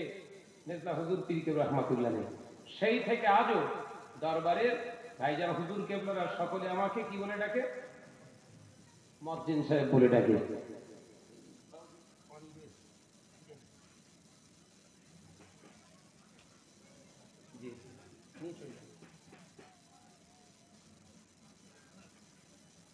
কি বলে ডাকে? মুয়াজ্জিন সাহেব। যে মুয়াজ্জিন সাহেব, এই মুয়াজ্জিনকে তারা সেই মুয়াজ্জিন বলেইছেন, এখনো তারা ডাকেন আমাকে দরবারে গেলে, ভাইজান হুজুরকে বলে, এই মুয়াজ্জিন সাহেব চলে এসো, চলে এসো, চলে এসো, বসো, কাছে বসিয়ে গল্প করে, মহাব্বত আছে। আমার নওজোয়ান যুবকেরা, তো উনি আমায় ফোন করে বললেন, মুয়াজ্জিন ভাই, একটা সমস্যা হচ্ছে সমাজে প্রচুর। কি?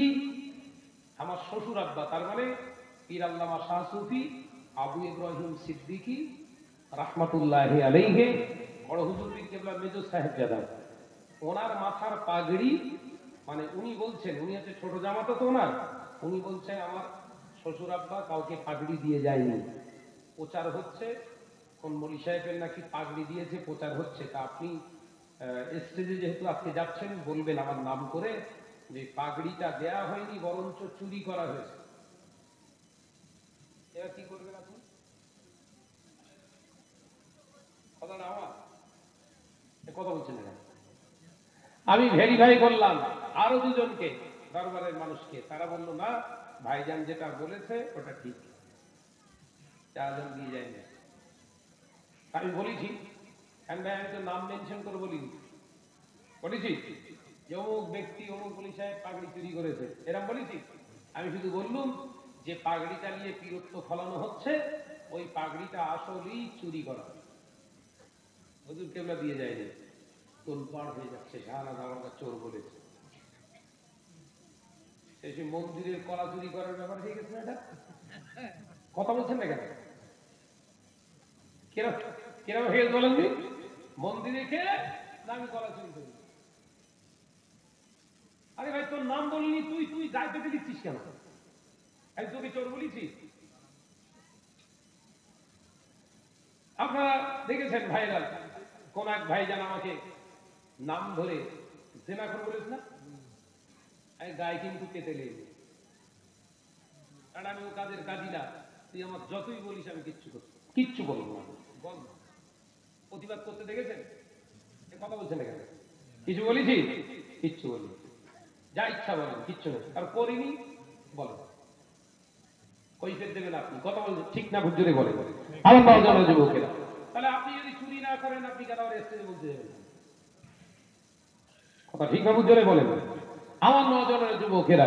তাই আজকে সমাজে আমি বোঝাতে চেয়েছিলাম, রাসূলুল্লাহ নিজের জুব্বা মোবারক দিয়ে যাচ্ছেন সাহাবীদের হাতে, দায়িত্ব দিয়ে, এটা পৌঁছে দিও ওয়াইস আল কারনীকে, পৌঁছে দিও, কারণ সে আমাকে মহব্বত করে। একবার জোরে বলুন না, এই জোরে হবে না? আমি তাকে দিয়ে গেলাম রাসূল পাক সাল্লাল্লাহু আলাইহি ওয়াসাল্লামের যা ইতিহাস, লাইফ হিস্ট্রি দেখলে আমাদের জিন্দেগিটা তৈরি করতে ইচ্ছা যায়। ভাই আমার নওজোয়ান যুবকেরা, হযরত ওয়াইস আল কারনী হুজুরকে যেই বললেন, আপনার নসিব তো অনেক বড়, যেটা আমরা পাইনি আপনি পাচ্ছেন। আমরা সাহাবী হয়েও যেটা রাসূলুল্লাহর কাছ থেকে পাইনি, আপনি সাহাবী না হয়েও, রাসূলুল্লাহকে সাক্ষাৎ না করেও আপনি সেটা পেলেন। আপনার তকদীর আল্লাহ বুলান্দ করে দিয়েছে। একবার জোরে বলুন, জোরে হবে না?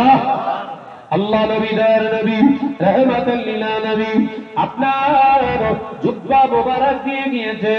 ও ভাই ওয়াইস কারনী, আপনাকে জুব্বা মোবারক দিয়ে গেছে।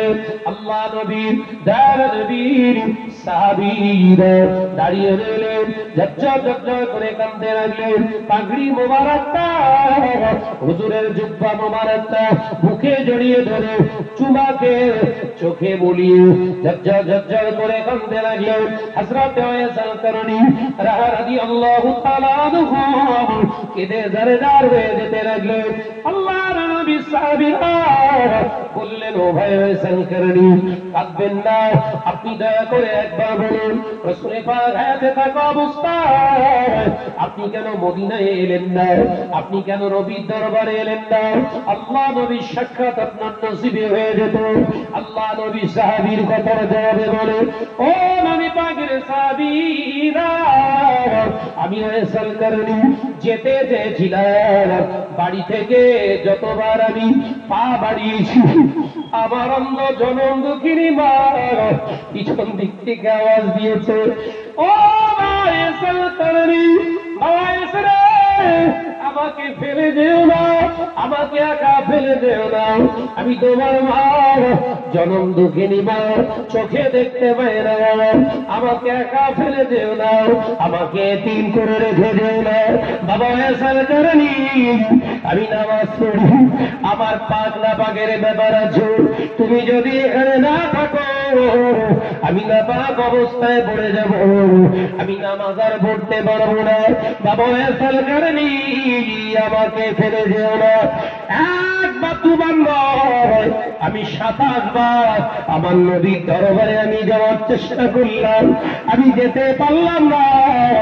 মা বাপের অবাধ্য হওয়া আল্লাহ কোরআনে হারাম করে দিয়েছে, আল্লাহ কোরআনেও জানিয়ে দিয়েছে, ওয়াসাইনাল ইনসানা বিওয়ালিদাইনি ইহসানা। আল্লাহ কোরআনে জানিয়েছে, আয় বান্দা, আয় ছেলেরা, দুনিয়ার জমিনে তোদের পিতা মাতার অবাধ্য তোরা হবি না, বরঞ্চ তাদের সঙ্গে অবিল ওয়ালিদাইনি ইহসানা, তাদের সঙ্গে উত্তম আচরণ কর, তাদের সঙ্গে ইহসান সূচক আচরণ কর, অবাধ্য যেন হোস না। আমি আল্লাহর কোরআনের আমল করতে গিয়ে রাসূলুল্লাহ দিদার আমার নসিবে হলো না। ও নবী পাকের সাহাবীরা, আমি ফয়সাল করি আমার নবীর দরবারে যাব বলে 27 বার চেষ্টা করলাম, নবীর দরবারে যেতে পারলাম না। আল্লাহ নবী সাহাবীরা হুজুরের কান্না দুটো, হুজুরেরা কাঁদতে শুরু করলেন। ও ভাই ফয়সাল করি, কাঁদবেন না, কাঁদবেন না, একবার দয়া করে বলুন, আপনি কি জাদু আমার নবীকে করেছেন? আপনার মহব্বতের কোন সুতো আপনি নবীকে বেঁধে ফেলেছেন যে আপনার জন্য রাসূলুল্লাহ নিজের গায়ের জুব্বাটা দিয়ে গেল? হযরত ফয়সাল কারনী রাদিয়াল্লাহু তাআলা আনহু ওই সময় বলেছিল, ও নবী পাকের সাহাবীরা, আপনারা তো জিহাদের ময়দানে গেছেন, রাসূলুল্লাহর সঙ্গে খানা খেয়েছেন, আল্লাহ নবীর সুন্নাতগুলো আদায় করেছেন, আমি আমার নবীর সুন্নাতগুলো আদায় করেছি, পার্থক্য কোথায় আপনারা দেখতে চান? একবার বলুন ও নবী পাকের সাহাবীরা। আপনারা জানেন, আপনারা জানেন, জঙ্গে খন্দকের ময়দানে, জঙ্গে খন্দকের ময়দানে পরীক্ষা খনন করার সময় ক্ষুধার জ্বালা সহ্য করতে পারে না, আল্লাহ নবী মুবারক পেট মুবারকেতে পাথর বেঁধেছিলেন। আমি ফয়সাল কারনী শুনেছিলাম, আল্লাহ নবী ক্ষুধার তাড়নায় পেটেতে পাথর বেঁধে আছে, খেতে পায় না। আমি ফয়সাল কারনী সেই থেকে আমার নবীর সুন্নতকে আদায় করার জন্য আজও পর্যন্ত পেটেতে পাথর বেঁধে আছি। একবার জোরে হবে না?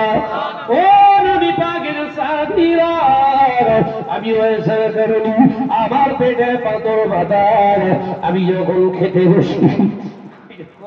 বসি আমার মনে পড়ে যায় আমার নবী খেতে পায় না, আমার নবী দয়ার নবী খাবারের অভাবে পেটে পাথর বেঁধেছে। আমি ফয়সাল কারনী তখন পেট ভরে খানা খেতে পারি না, আমার বিবেকে বেঁধে যায়। আমি তখন আমার ওই পাথরটা এনে আমার পেটের সঙ্গে আমি বেঁধে রেখে দিই, ক্ষুধার তাড়নাটাকে সহ্য করার জন্য। আমার নবীর সুন্নাত আজও আমার কাছে আছে।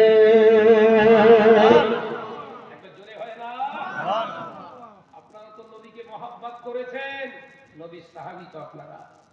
ওই দেখি সুন্নাতটা সাথে ফারুক আযম চচ্চর করছে,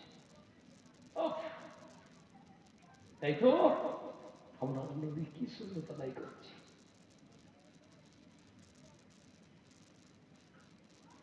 এমন সুন্নাত আদায় করলাম, মিষ্টি খাওয়া সুন্নাত আদায় করেছি, দাড়ি রাখা সুন্নাত আদায় করেছি, জুব্বা পরা সুন্নাত আদায় করেছি, টুপি পরা সুন্নাত আদায় করেছি, দস্তরখানা বিছানো সুন্নত আদায় করেছি, চেটে খাওয়া সুন্নত আদায় করেছি, আমুল জুসে খাওয়া সুন্নত আদায় করেছি, মিষ্টি খাওয়া সুন্নত আদায় করেছি। ও মুসলমানেরা, মিথ্যা কথা না বলা, পরনিন্দা না করাটা এটাও তো নবীর সুন্নত। 63 বছরের জিন্দেগিতে আমার নবী জীবনে কোনদিন মিথ্যা বলেন না। এত সুন্নত আদায় করলেন, এই সুন্নতটা কবে হবে? আছেন বলতে পারবেন? একটা সারা দিনের ভিতরে একটা মিথ্যা কথা, একটা পরনিন্দা, একটা চুগলখড়ি করেন একটা দিন? ইভেন সামনে রোজা, রমজান মাসে ছেড়ে দিয়েছেন, এই কথা বলেন না কেন? রমজান মাসেও ছাড় দেন। পরনিন্দা না করা, মিথ্যা কথা না বলা, চগলখড়ি করা না করা, চগলখড়ি না করা। সাবধান হতে পেরেছেন? সাবধান ছিলেন কিসে? না, পানাহার করা যাবে না, পানাহার করা যাবে না। রোজা অনেক পাপের, রোজা ভেঙে যাবে। পানাহার করলে যেমন রোজা ভেঙে যায়, রোজা থাকা অবস্থায় মিথ্যার আশ্রয় গ্রহণ করলে রোজাটা দুমড়ে যায়। রোজা থাকা অবস্থায় চগলখড়ি করলে রোজাটা মুছড়ে যায়। রোজা থাকা অবস্থায় গীবত করলে ওই রোজাটা দুর্বল হয়ে যায়। এ সোনা মানুষেরা, নজওয়ান যুবকেরা, পর্দানশীলা মা বোনেরা, তাহলে রোজা রেখে মিথ্যা যদি বন্ধ না করতে পারে, রোজা রেখে যদি পরনিন্দা না বন্ধ করতে পারে, রোজা রেখে যদি চগলখড়ি না বন্ধ করতে পারেন, কিসের আপনার রোজা? সামনে রোজা তো একটুখানি বলে গেলাম, অসুবিধা হচ্ছে বা? পুরো বলে দাও। অসুবিধা হচ্ছে?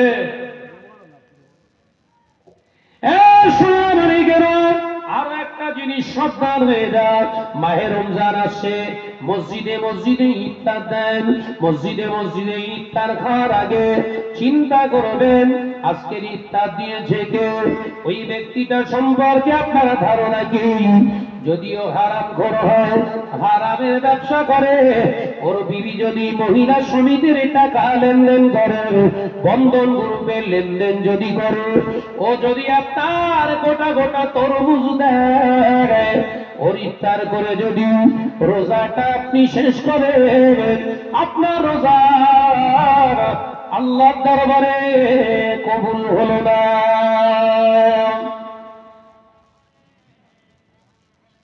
খেয়াল থাকবে বাপ। এবার সব বুঝ করতেছ। পুরোটা বড় ভালো।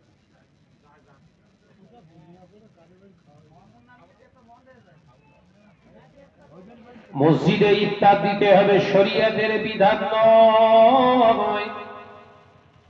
মসজিদে ইফতার করতে হবে, এটা শরীয়তের বিধান নয়।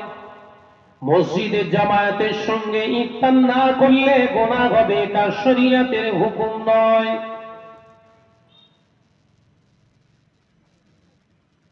মাথায় ঢুকছে? শরীয়তের মাসালা, হারাম করে দেওয়া খাবারটা যদি পড়ে, খাবার সময় বিসমিল্লাহি ওয়া আলা বারাকাতিল্লাহ, সাথে সাথে আপনি বেঈমান। মাথায় ঢোকে না বাপ, অসুবিধা হচ্ছে? আজ থেকে 30-35 বছর আগে এলাকায় যখন আমার মুরব্বীরা রোজা রাখতেন, আব্বা যান, চাচা যান, দাদু জানেরা রোজা রাখতেন, 35-36 বছর আগে অত সুন্দর কলা, আপেল, খেজুর, খরমা নিয়ে করতে পারতেন না। তারা এক মুষ্টি চাল ঘর থেকে ওই কাঁচা চাল হাতে নিয়ে বিসমিল্লাহি ওয়া আলা বারাকাতিল্লাহ বলে গালে ফেলে দিতেন। চিবিয়ে চিবিয়ে চিবিয়ে চিবিয়ে আলু পানি দিয়ে ইফতার করেছে, ওই রোজদারটা রমজান মাসে শয়নে স্বপনে রাসূলুল্লাহর দিদার নসিব হয়ে গেছে। একবার জোরে হয় না? আমি এই কথা কি ভুল বলে ফেললুম?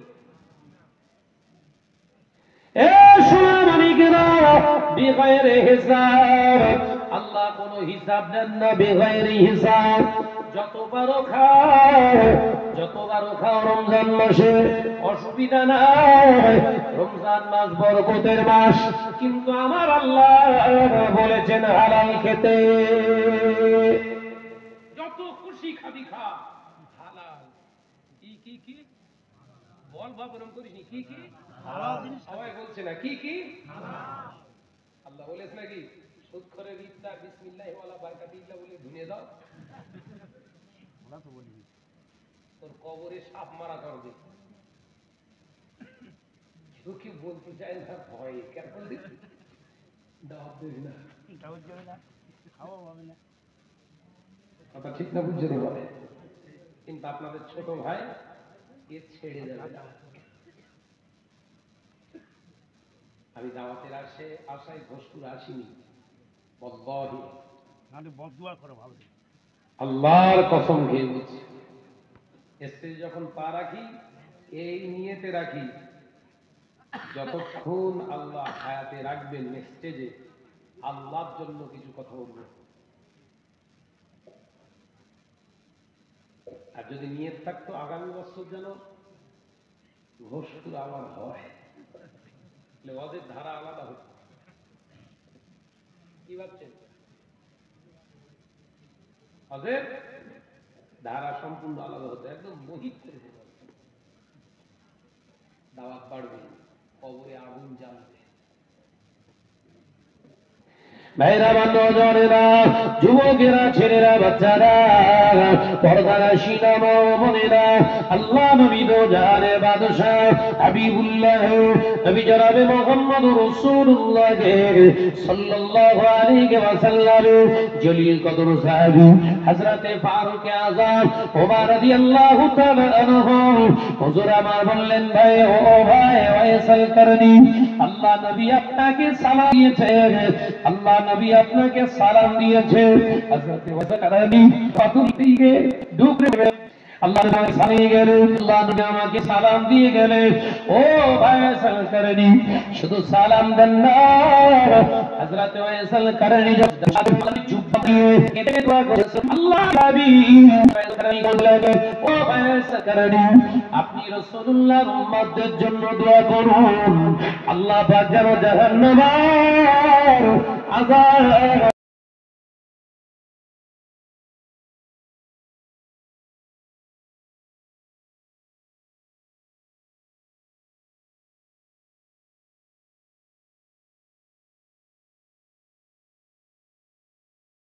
থেকে মাফ করে দেন। হযরত ওয়াইসাল রাহমাতুল্লাহ আলাইহি আল্লাহ নবীর পাগল ওয়াইসাল করনি দোয়া করলেন, মুরাদ শেষ করলেন। এ নজরের যুবকেরা, ছেলেরা, বাচ্চারা, ওই রাতে ফারুক আযম ওমর রাদিয়াল্লাহু তাআলা আনহু স্বপ্ন দেখলেন, দুনিয়ার বাদশাহ হাবিবুল্লাহ নবী জনাবে মুহাম্মদ রাসূলুল্লাহ সাল্লাল্লাহু আলাইহি ওয়াসাল্লাম স্বপ্নে জানিয়ে দিলেন, বাবা ওমর, আমার ওয়াইসাল করনিকে আর একটু বেশি দোয়া করতে কেন বললেন না? কেন ইয়া রাসূলুল্লাহ, হাবিবাল্লাহ, ও বাবা ওমর, আমার ওয়াইসাল করনি যদি আর একটু দোয়া করতো, একবারের দোয়ার ওসিলায় আমার আল্লাহ পাক আল্লাহ তাআলা আমার 70,000 জাহান্নামী উম্মতকে একবার ওয়াইসাল করনির দোয়ার ওসিলায় নাজাত দান করে দিয়েছে। একটা জোরে হবে না? সুবহানাল্লাহ। তাহলে এই জায়গায় ব্রেকের দরকার আছে না? নাই?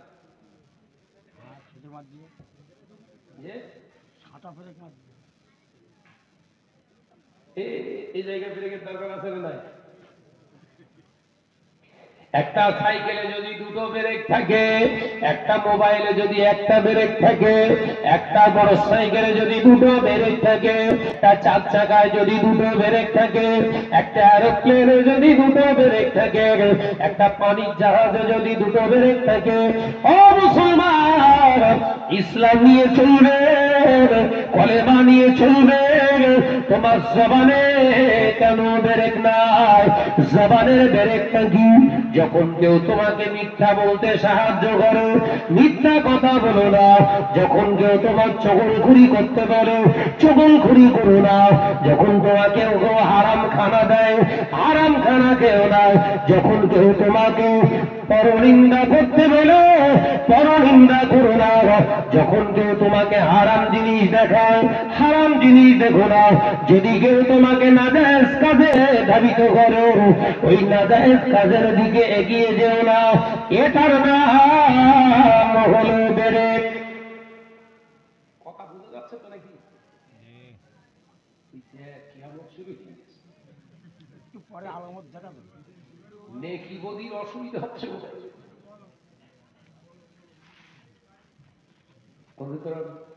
পুরুষ ঢুকে দেয়। আরো সব সংসার হিটচাট বলে হ্যাঁ, সব সংসার হিটচাট কি হবে না আমি চাইনি। এই মেয়ে ছেলের ভিতরে, মেয়ে লোকের ভিতরে আবার ছেলেরা ঢুকেছে কেটা দেখবি? জায়গা ফায়দা তাই জায়গাতে চাপ খুব চাপ মানে এখানে তেরপল দিকে তেরপল লাগালো বিশাল ব্যাপার। স্বামীটা সব বাড়ি শুকে রেখে এলে মুরব্বিয়ানগণেরা, ছেলেরা, বাচ্চারা, পর্দানাসীনা মা ও বোনেরা, আল্লাহ নবী দোজাহারে বাদশাহ হাবিবুল্লাহ নবী জনাবে মুহাম্মদ রাসূলুল্লাহ সাল্লাল্লাহু আলাইহি ওয়াসাল্লাম পাক জবানে জানিয়ে দিল, ও আমার সাহাবীরা, এমন একটা দিন আসবে, সময় আসবে, যেদিনে দেখতে পাওয়া যাবে আমার উম্মতেরা নামাজ আদায় করবে, আমার উম্মতেরা রোজা আদায় করবে, আমার উম্মতেরা হজ আদায় করবে, আমার উম্মতেরা দাড়ি রাখবে, টুপি পরবে, আমার উম্মতেরা বড় বড় মসজিদ বানাবে, আমার উম্মতেরা জামাতবদ্ধভাবে নামাজ আদায় করবে, মসজিদ ভর্তি মুসল্লি পাওয়া যাবে। আল্লাহকে ভয় করা মুসলমানের অভাব হয়ে যাবে। কারো ভাব বলো বলো, ভয় করা আরো হবে কারো ভাব ভয় করা আল্লাহর ভয় করা মুসলমানের অভাব। এইগুলো পাওয়া যাবে নামাজি পাওয়া যাবে, ভয় আল্লাহরে ভয় করা পাওয়া যাবে মুসলমান পাওয়া মুশকিল হয়ে যাবে। আমরা কি সেই দিকে এগুচ্ছি না?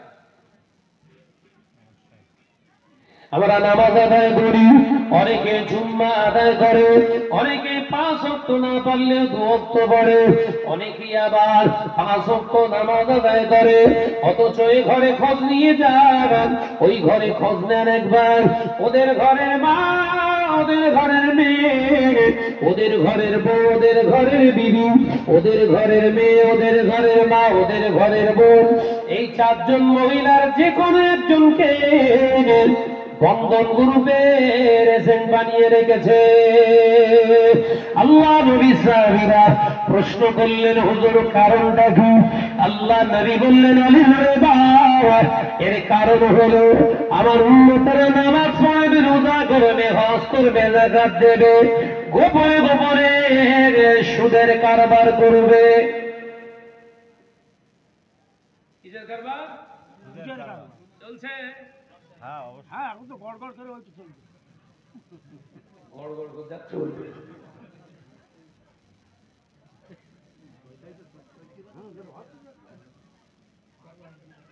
নামাজ আদায় করো, রোজা আদায় করো, হজ করেছো, মুখেতে দাঁড়িয়ে আছে মুসলমান, 5 ওয়াক্ত নামাজ আদায় করো, ঘরের বিবিটাকে নামাজি বানাতে পারলে না।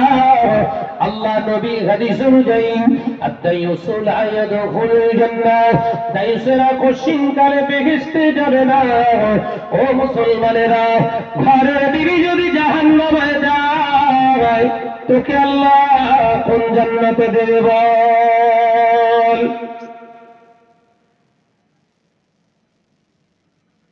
তোরে কোন জান্নাতে দেবে?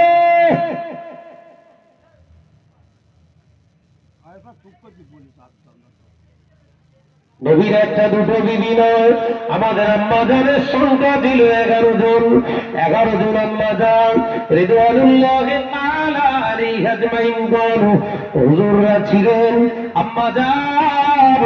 আম্মাজানদের ভিতরে কেউ বেনামাজি ছিলেন না, বেপরোয়া চলাফেরা করতেন না, বেগানা পুরুষদের সঙ্গে অবৈধ কথা বলতেন না। ও পর্দানশীলা মা বোনেরা, শুনে রেখে দেন, জেনে রেখে দেন, অনেক ঘরে, আমাদের ঘরের মা বোনেরা এরা বোরখা পরা শুরু করেছে। বোরখা এরা পরে আল্লাহর ভয়ে নয়, এরা বোরখা পরে এলাকার মানুষ যেন আমার না দেখতে পায়, আমায় যেন না চিনতে পারে। ঘরের মেয়ে ছেলেগুলা বোরখা পরে পার্কে ঘুরে। কোথায় কোথায় পার্কে আওয়াজ দিচ্ছে এবার দেখি।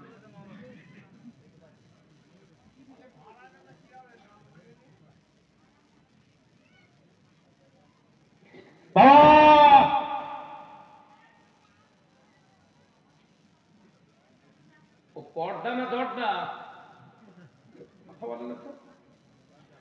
যে ঘরের মেয়েটা বোরখা পরে এই আজকে জলসার বাজারে ঘোরাঘুরি করছিল, পর্দা করেছিল জর্দা জোরদার টমাটোর মতো, সারা লোকে দেখতে সব টুক করে সব টেনশনে পড়ে গেছিল। সারা লোকে দেখতে জর্দা খেলে একটা খুশবু বেরোয় না?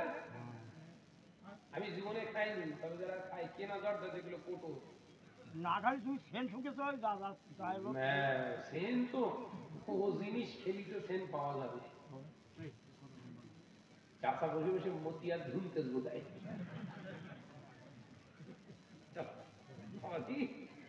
মতিয়ার ঝাড়ছেন, কাঁচা সুপুরি কাঁচা সুপুরি কাঁচা কাঁচা সবুজ খাচ্ছে। ও ও জিনিস আবার আলাদা।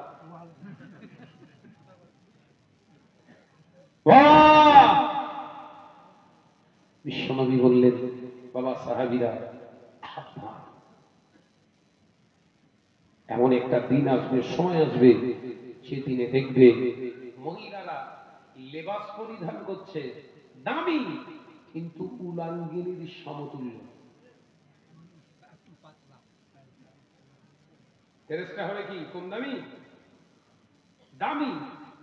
একটা বোরকার দাম 2500 টাকা। কত বললো? 2500। 2500 টাকার বোরখা মানুষ একদম মুড়িয়ে ফেলবে না? সে দেখি এই মাথার উপর আবার ফুল দিয়ে রেখে দেয়, তাতে আবার লাইট, অন্ধকার দিয়ে হেঁটে যাচ্ছে, জ্যাকম্যাক করতেছে, কেলু বলতে ছেড়ে দে, কেলু কেলু।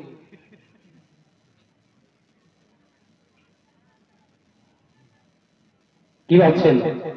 ওটা বোরখা না টোরখা? টোরখা মানে ওরে যে দেখবে সে হোঁচট খাবে। আল্লাহ আমাদের এই সমস্ত আহিয়াতি পোশাক থেকে হেফাজত করেন, বলুন আল্লাহুম্মা আমিন। আরো জোরে বলি আল্লাহুম্মা আমিন। প্রাণ খুলে দরুদ আল্লাহুম্মা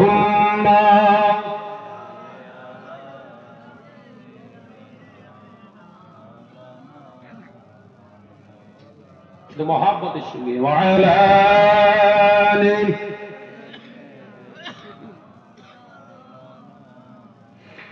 একই দিন তোমারই নাম মসজিদে হবে এলান, একই দিন তোমারই নাম মসজিদে হবে এলান। তৈরি থেকো, তৈরি রেখো কবরের মাল সামান। জোরে বলো কোন, আর জোরে হবে না। একই দিন তোমারই নাম মসজিদে হবে এলান। আল্লাহুম্মা সাল্লি আলা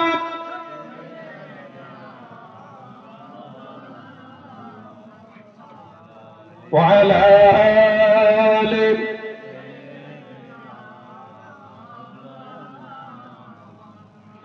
বন্ধু স্বজন আত্মীয় পরি পরিয়ে তোমার নতুন কাফন, বন্ধু স্বজন আত্মীয় পরিজন পরিয়ে তোমার নতুন কাফন, নিয়ে যাবে ওই কবরে, থাকবে না কেউ আপন। একদিন তোমারই নাম মসজিদে হবে এলান, একদিন তোমারই নাম মসজিদে হবে এলান। আল্লাহুম্মা সাল্লি আলা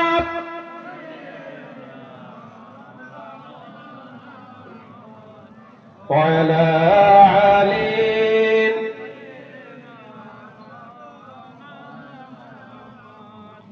টাকা কড়ি গাড়ি বাড়ি থাকবে না কেউ সঙ্গে তোমার, টাকা কড়ি গাড়ি বাড়ি থাকবে না কেউ সঙ্গে তোমার, থাকবে সেদিন সঙ্গী হয়ে নূর নবীর সুন্নাহ।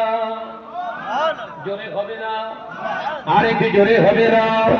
থাকবে সেদিন সঙ্গী হয়ে নূর নবীর সুন্নাহ, একদিন তোমার নাম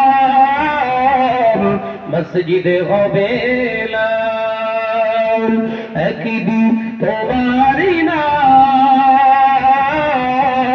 মসজিদে হবে এলান। তৈরি থেকো তৈরি রেখো কবরের মাল সামান, একদিন তোমারই নাম মসজিদে হবে এলান। আল্লাহুম্মা সাল্লি আলা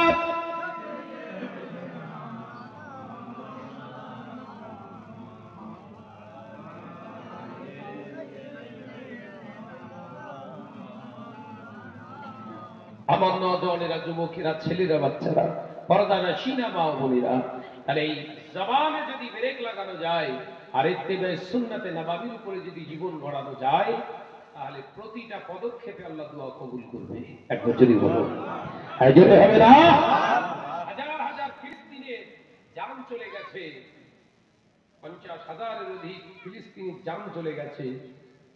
ফিলিস্তিন এখনো মুসলমানদের হাতে রেখেছে, কিন্তু বড় আফসোসের বিষয় আমাদের ওয়াকাফ সম্পত্তিটা আমরা হাতে রাখতে পারছি না। ভুলে গেছেন? ওয়াকাফ বিল নিয়ে বড় বড় নেতা, বড় বড় লিডার, বড় বড় হুজুর আমরা সব প্রতিবাদ করলাম, রোখা গেছে। ওয়াকাফ বিল পাস করে ফেলেছে। এটা কাদের গালতি? কলিকাতার আমির আসমনি শুধু নয়, মসজিদের জুমাতেও আমরা নামাজের পরে দোয়া করেছি।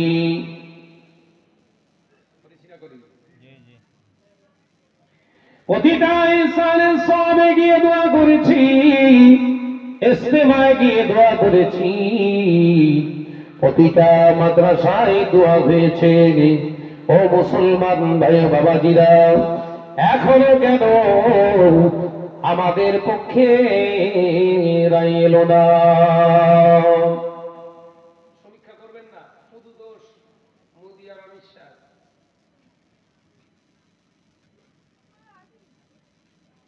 সমীক্ষা করবেন। সুদখোরের আল্লাহর নাম, আল্লাহর দরবারে নামাজ কবুল হয় না। সুদখোরের রোজা আল্লাহর দরবারে কবুল হয় না। সুদখোরের হজ আল্লাহর দরবারে কবুল হয় না। সুদখোরের দান আল্লাহর দরবারে কবুল হয় না। ও নওজওয়ানেরা, যুবকেরা, ঘরের বিবিকে দিয়ে, মেয়েকে দিয়ে, বোনকে দিয়ে, মাকে দিয়ে যদি আপনার মহিলা সমিতি বন্ধন গ্রুপে টাকা তুলে ওই টাকার ঘর বেঁধে ওই ঘরের ভিতরে যদি দোয়া করি, কিংবা ওই টাকা নিয়ে যদি মসজিদ বানায়, ওই মসজিদের নামাজ আল্লাহর দরবারে কি কবুল হয়েছে? সমীক্ষা করার কথা বলছি, বলো।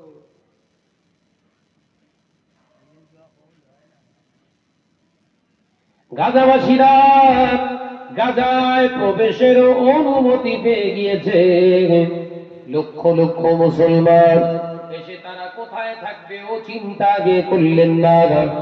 পড়ে থাকা রড, পড়ে থাকা ভাঙাচুরা দিয়ে, চড় দিয়ে, ত্রিপল দিয়ে আগে আল্লাহর ঘর মসজিদ তৈরি করছে।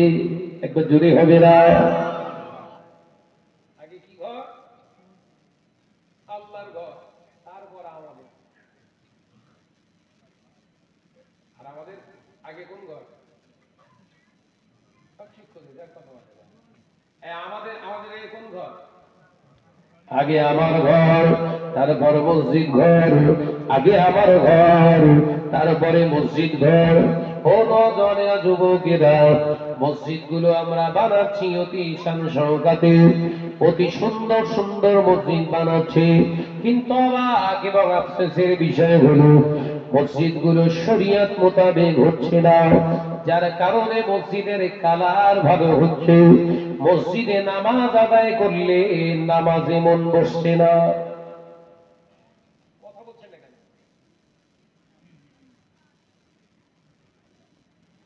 মসজিদে মার্বেল আছে, মার্বেল দেবে কে?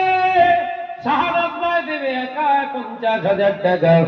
যত মসজিদের ছাতোয়ালে, যত ফ্লোরের মার্বেল লাগবে সব শাহনাজ ভাই দেবে। শাহনাজ ভাই একা ফ্লোরের সব টালি দিয়েছে। আল্লাহ বান্দারা মনে কষ্ট নেবেন না, ব্যথা দেবেন না। এই ফ্লোরে যত পাথর লাগানো হয়েছে, ওই পাথরটা শাহনাজের টাকায় যদি হয়, আর শাহনাজ যদি হারাম করে হয়, ওই হারামের ব্যবসায়ীর কাছ থেকে মেরে নেওয়া, ছেড়ে নেওয়া, আপনার খারাপ রাস্তায় ইনকাম করা টাকাটা যদি মসজিদের মার্বেলের মেজের পাথর হয়, ওই মেজের উপরে, ওই মার্বেলের উপরে কপাল ঠেকালে কি আল্লাহকে পাওয়া যায়? কথা বলে না কেন? যাবে না। কোন কোন মসজিদ বানাও। নবী আমার দিন ও দুনিয়া বাদশাহ হাবিবুল্লাহ গে, নবী জনাবে মুহাম্মদ রাসূলুল্লাহ সাল্লাল্লাহু আলাইহি ওয়াসাল্লাম পাক জবানে জানিয়ে দিলেন, ও আমার সাহাবীরা, মসজিদ হবে সংসর্গতে, আলিশান মসজিদই হবে, মসজিদের আমানত আর থাকবে না। মসজিদে কি থাকবে না বলেছে? আমানত। আমানত জানার দরকার আছে না? মসজিদের আমানতটা কি বলবো? অসুবিধা হয় বলো বিশাল। হ্যাঁ বলেন বলেন। মসজিদের 1 নম্বর আমানত, যে জায়গায় মসজিদ নির্মাণ করা হবে দখলকৃত জায়গা যেন না হয়, মেরে নেওয়া, কেড়ে নেওয়া জায়গা যেন না হয়, এস্টেট ল্যান্ড যেন না হয়। অর্থাৎ ওই সমস্ত জায়গায় মসজিদ তৈরি করা হারাম। 1 নম্বর আমানত হলো বিশুদ্ধ জায়গা, নির্ভেজাল জায়গা, বিতর্কিত জায়গা নয়, এইরকম একটা জায়গা চুজ করা হলো মসজিদের জন্য 1 নম্বর আমানত। একবার জোরে হবে না? দান করেছে 4 শতক, মসজিদ হয়েছে 6 শতক।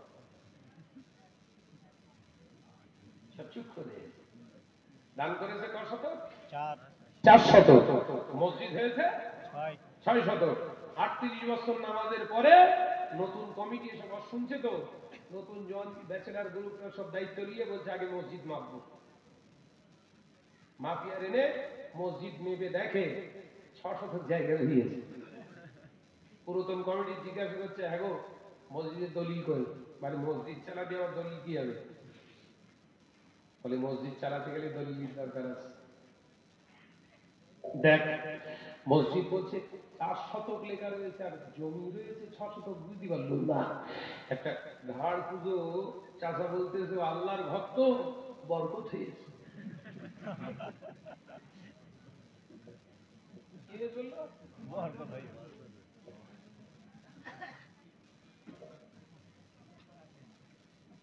কবরে বাস পড়বে না পড়বে না? মনে করছে মসজিদ তৈরি করছিস মানে আমার আর কেউ ধরে রাখতে পারবে না, মরবো শঠান জান্নাত, মানে জান্নাত জন্য বিবিধ তৈরি করা, রান্না করা ভেন্ডির তরকারি, গালে দিলেই পাস। রাগ হচ্ছে নাকি ভাব? যুবকেরা, ছেলেরা, বাচ্চারা, দ্বিতীয় নম্বরে মসজিদের আমানত, 2 নম্বর হলো আমানত। আল্লাহ নবী জানিয়ে দিলেন দ্বিতীয় নম্বরে আমানত হলো আমার উম্মত উম্মতিরা মসজিদের যে টাকা পয়সা তোমরা অর্থ মাল মেটেরিয়ালস, এক কথায় মসজিদের জন্য যা কিছু খরচা করবে টোটালটাই হতে হবে হালাল।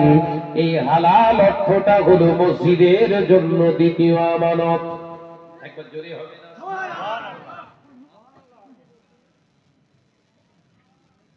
যা টাকা লাগাতে হবে সব হালাল টাকা।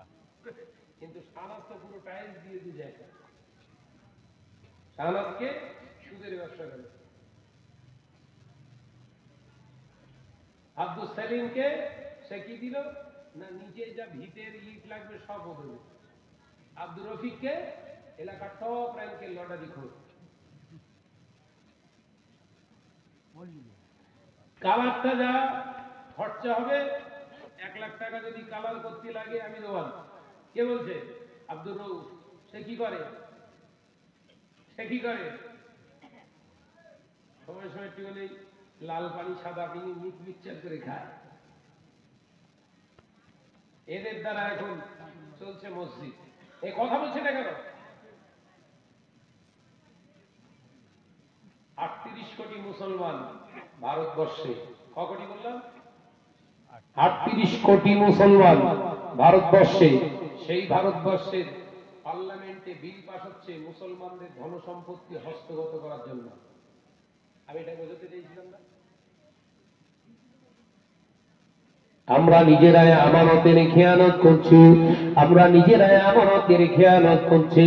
হাদিস পাকের প্রথম আমি বর্ণনা করেছিলাম, আল্লাহ নবী পাক জবানে জানিয়ে দিলেন আমানতের খেয়ানতকারীরা হলো মুনাফিক। মিথ্যা কথা বলে যারা এরা হলো মুনাফিক, আর ওয়াদা খেলাপ করে যারা এরা হলো মুনাফিক।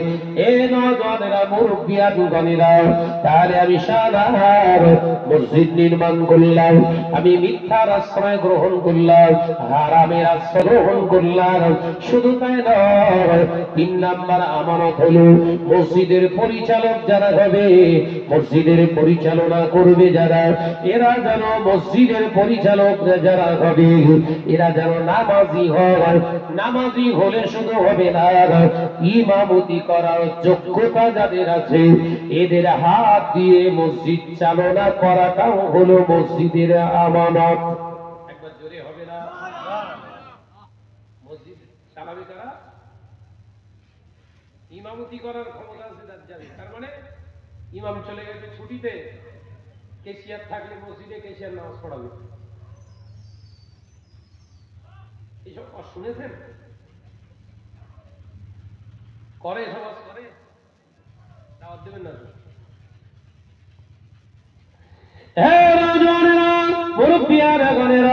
ছেলেরা, বাচ্চারা, আল্লাহ নবী জানিয়ে দিয়ে গেলেন মসজিদগুলো কম্পিটিশন করে করা হবে, অর্থাৎ কালারফুল মসজিদ বানানো হবে, কিন্তু মসজিদের আমানত থাকবে না। ও নওজওয়ানেরা, যুবকেরা, ছেলেরা, বাচ্চারা, মুসলিম সমাজ আজকে ধ্বংসের দিকে। তার কারণ হলো ভারতবর্ষের মুসলমানদের উপরে এত পরিমাণে প্রেশার ক্রিয়েট করা হচ্ছে। তার কারণ অন্য কিছু নয়, মুসলমান আমরা যারা নিজেদেরকে দাবি করি আমরা নিজেরাই তো আল্লাহর বিধান মানি না, তাহলে আমাদের রেখে যাওয়া ওই ওয়াকফ বোর্ডের সম্পত্তি কেন আমাদের শুধু একা রাখবে? সেই জন্য তারা বিল পাস করে আমাদের সম্পত্তি তারা হস্তগত করে নিজের ইচ্ছা মতো চালনা করছে। ও নওজওয়ানেরা, আপনাদের মনে পড়ছে কিনা জানি না, আজ থেকে 4 থেকে 5 বছর আগে আমি নসিহত করেছিলাম, এমন একটা দিন সামনে আসতে চলেছে এই ধর্মীয় অনুষ্ঠান করতে গেলেও সরকারের বিনা পারমিশনে আপনি করতে পারবেন না। মনে পড়ছে নসিহত? নেটে বলে এখন আছে, খুঁজবেন। আগামী দিন আসছে, তার মানে এসে গেছে।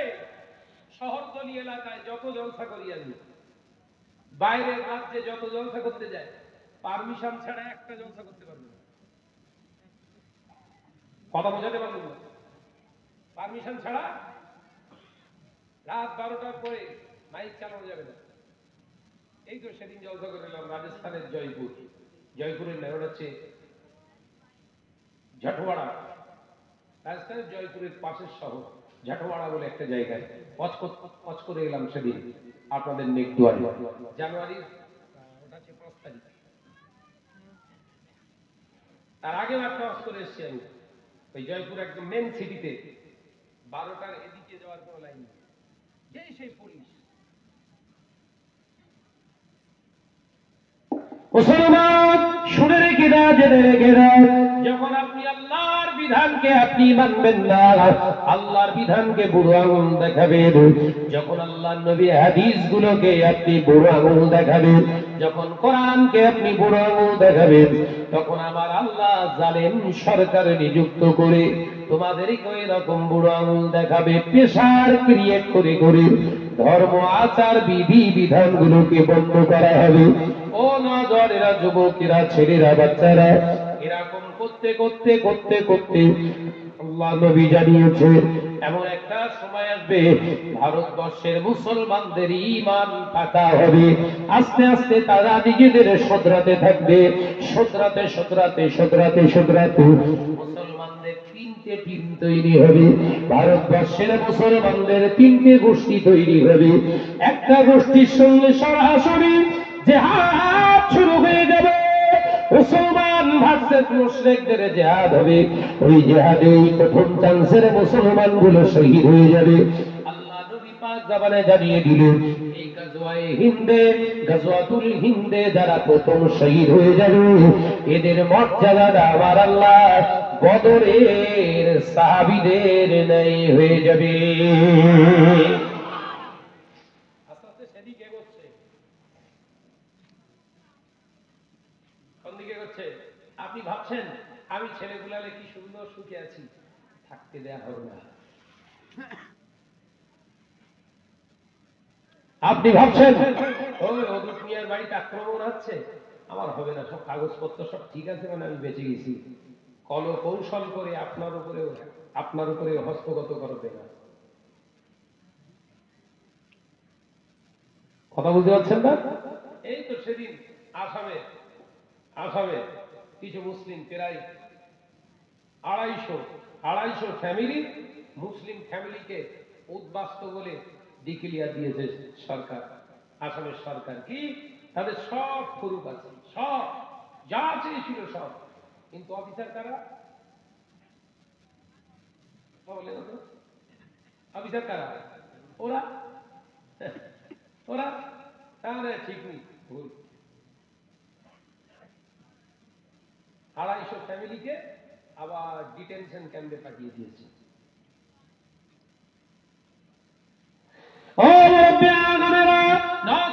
যুবকেরা ফিরে চলে যান, ফিরিয়ে চলে একটু চলে যায় একটু আপনার ফিলিস্তিনের জমিনে, প্যালেস্টাইনে চলে যান। ওখানকার মুসলমানরা 1 লাখ 2 লাখ নয় 25 লক্ষ মানুষের বসবাস।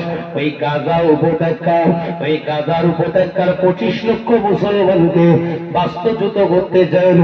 মেরে মেরে বোম মেরে 50,000 মানুষকে তারা শহীদ করে দিয়েছে। বেশি অংশ শিশু আর মহিলা, 50,000-এর উপরে মুসলমান শহীদ হয়ে গেল। ও নওজওয়ানেরা, মুরব্বিয়ানেরা, ওই গাজার মুসলমানেরা হয়তো তারা সাময়িক একটু বাস্তুচ্যুত হয়েছিল, কিন্তু অবাক হয়ে যাবে বুকে বুক লাগিয়ে যেখানে পৃথিবীর জমিনে 57টা দেশে মুসলমান রাষ্ট্র হিসাবে বিবেচিত হয়েছে, 57টা মুসলিম রাষ্ট্র মুসলমান তাদের পাশে দাঁড়ানো। ইরান, লেবানন আর ইয়েমেন বলে একটি দেশ, এই 3টে দেশ তাদের পাশে সহযোগিতা করেছে। ও বাবাজিরা, তারা দাঁতে দাঁত দিয়ে বুকে বুক ঠেকিয়ে লড়াই করে গেছে। একটানা 15 মাস ধরে জিহাদে তাদের জীবন জীবিকা সব বিলীন করে দেওয়ার পরে ইসরায়েল মনে করেছিল তাদের সৈন্যদের আমরা মেরে ফেলেছি, কিন্তু তারা এখন ইসরায়েল সৈন্যরা কেঁদে কেঁদে পাগল হয়ে যাচ্ছে। ইন্টারনেটে দেখবেন দাদা, ইসরায়েলের সৈন্যরা কাঁদছে, কারণ বিবৃতি দেয়া হয়েছিল 1500 হামাস সৈন্যদেরকে মেরে দেয়া হয়েছে, কিন্তু তারা যখন ফাঁকায় বেরিয়ে এসেছে আগে যত সৈন্য ছিল তার থেকে আরো সংখ্যায় সৈন্য তাদের বেড়ে গিয়েছে। কারণ তারা সরকারের আশা করেনি, তাদের সরকারের আশা পৃথিবীর কোন রাষ্ট্রনায়ক তাদের সহযোগিতা করবে আশা করেনি। তারা কিছু কিছু সময় বলেছিল আল্লাহকে, গোটা পৃথিবীর মুসলমান আল্লাহকে ভয় করুন, মাঝে মাঝে বলেছিল না, আল্লাহকে আপনারা ভয় করুন, নীরব নিথর দর্শকের ভূমিকা পালন করবেন না, আল্লাহকে ভয় করুন বলেছিল। আজকে যখন তারা বেরোচ্ছে, 40,000 তারা অনুমান করেছিল হামাস সৈন্য, এখন দেখে 40,000 না, তারা বলেছিল 15,000 সৈন্যকে মেরে ফেলেছি, এখন দেখবে 40,000-এর বেশি সব গর্ত থেকে ইঁদুরের বাচ্চার মতো বেরোচ্ছে সব। ইসরায়েল সৈন্যদের হাতে যে মেশিনগুলো অস্ত্রগুলো ছিল, হামাসের হাতেও সেই অস্ত্র আছে। তাই এখন ইসরায়েলের অবৈধ সন্তানেরা জিহাদের ময়দান ছেড়ে কাঁদতে কাঁদতে কাপুরুষের মতো ঘরে ফিরছে। আল্লাহ বললেন যারা হকের রাস্তায় থাকে তাদের জয়ী করার দায়িত্ব আমার। একবার জোরে বলুন সুবহানাল্লাহ। আমরা হকের রাস্তায় নেই, ওই জন্য বিল পাস হচ্ছে আমাদের কাছে কেড়ে নিচ্ছে। যদি মসজিদ বাঁচাতে চান, মাদ্রাসা বাঁচাতে চান, নিজের প্রপার্টি বাঁচাতে চান, ঈদগাহ বাঁচাতে চান, তাহলে প্রথম আন্দোলন করুন, পাড়া থেকে গ্রাম থেকে সুদগুলো বন্ধ করতে হবে। বোঝাতে পারলো না? কি বন্ধ করতে হবে? কারণ সুদখোরের কোনো ইবাদত নেই তো।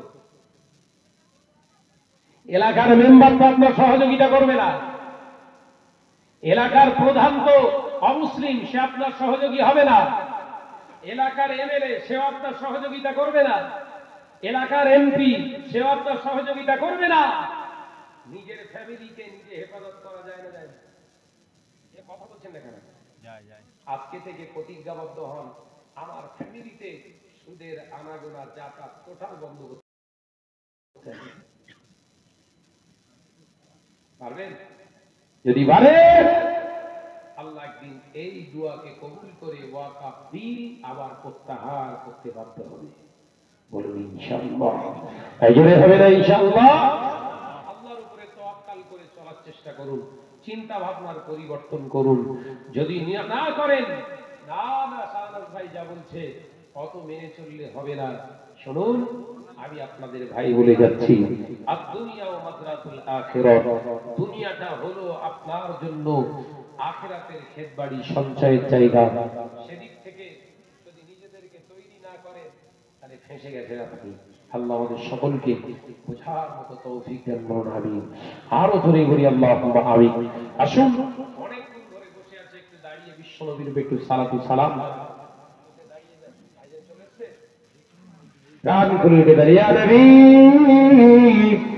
সালাম।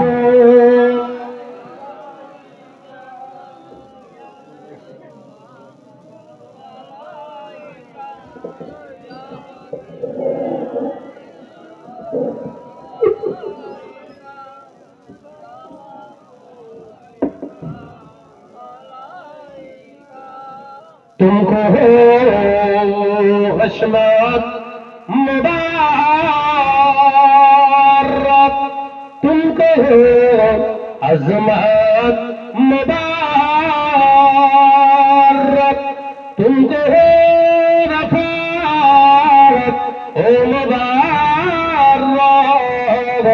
तुमको हो उम्मत मुबारक। या नबी या रसूल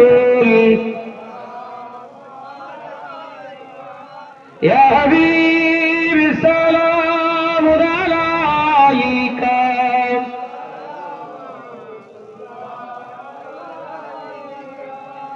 জিবরিল আমিন দিলে যে আওয়াজ, খুলে দাও আসমানের দুয়ার, এসেছেন নবী ঈদের সারদার, করিতে আল্লাহ দিদার।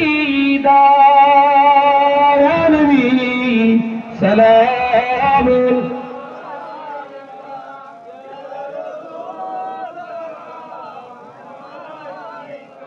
ইয়া হাবিবি সালাম।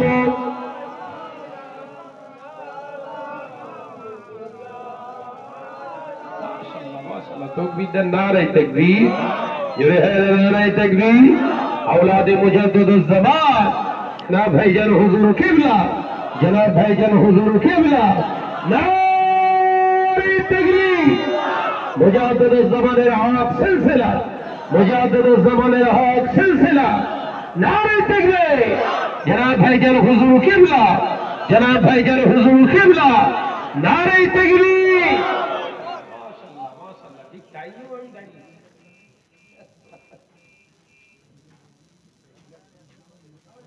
ওটাওটি করবেন না, সব ভিতরে ঢোকেন তো। এদিকে সরে আসেন বাবু, সরে আসেন, দাঁড়িয়ে থাকেন সব, সরে আসেন। নোটটি চায় না, সে করে নাকি হারা, এদিক সরে এসো। হ্যাঁ, এই দিকটা খালি রয়েছে। আমি আপনার থেকে আলবিদা নিলাম। হুজুর কেবলা আছেন, আখিরি দোয়া মোনাজাত করে যাবেন, ওটাওটি করবেন না। আসসালামু আলাইকুম ওয়া রাহমাতুল্লাহি ওয়া বারাকাতুহু।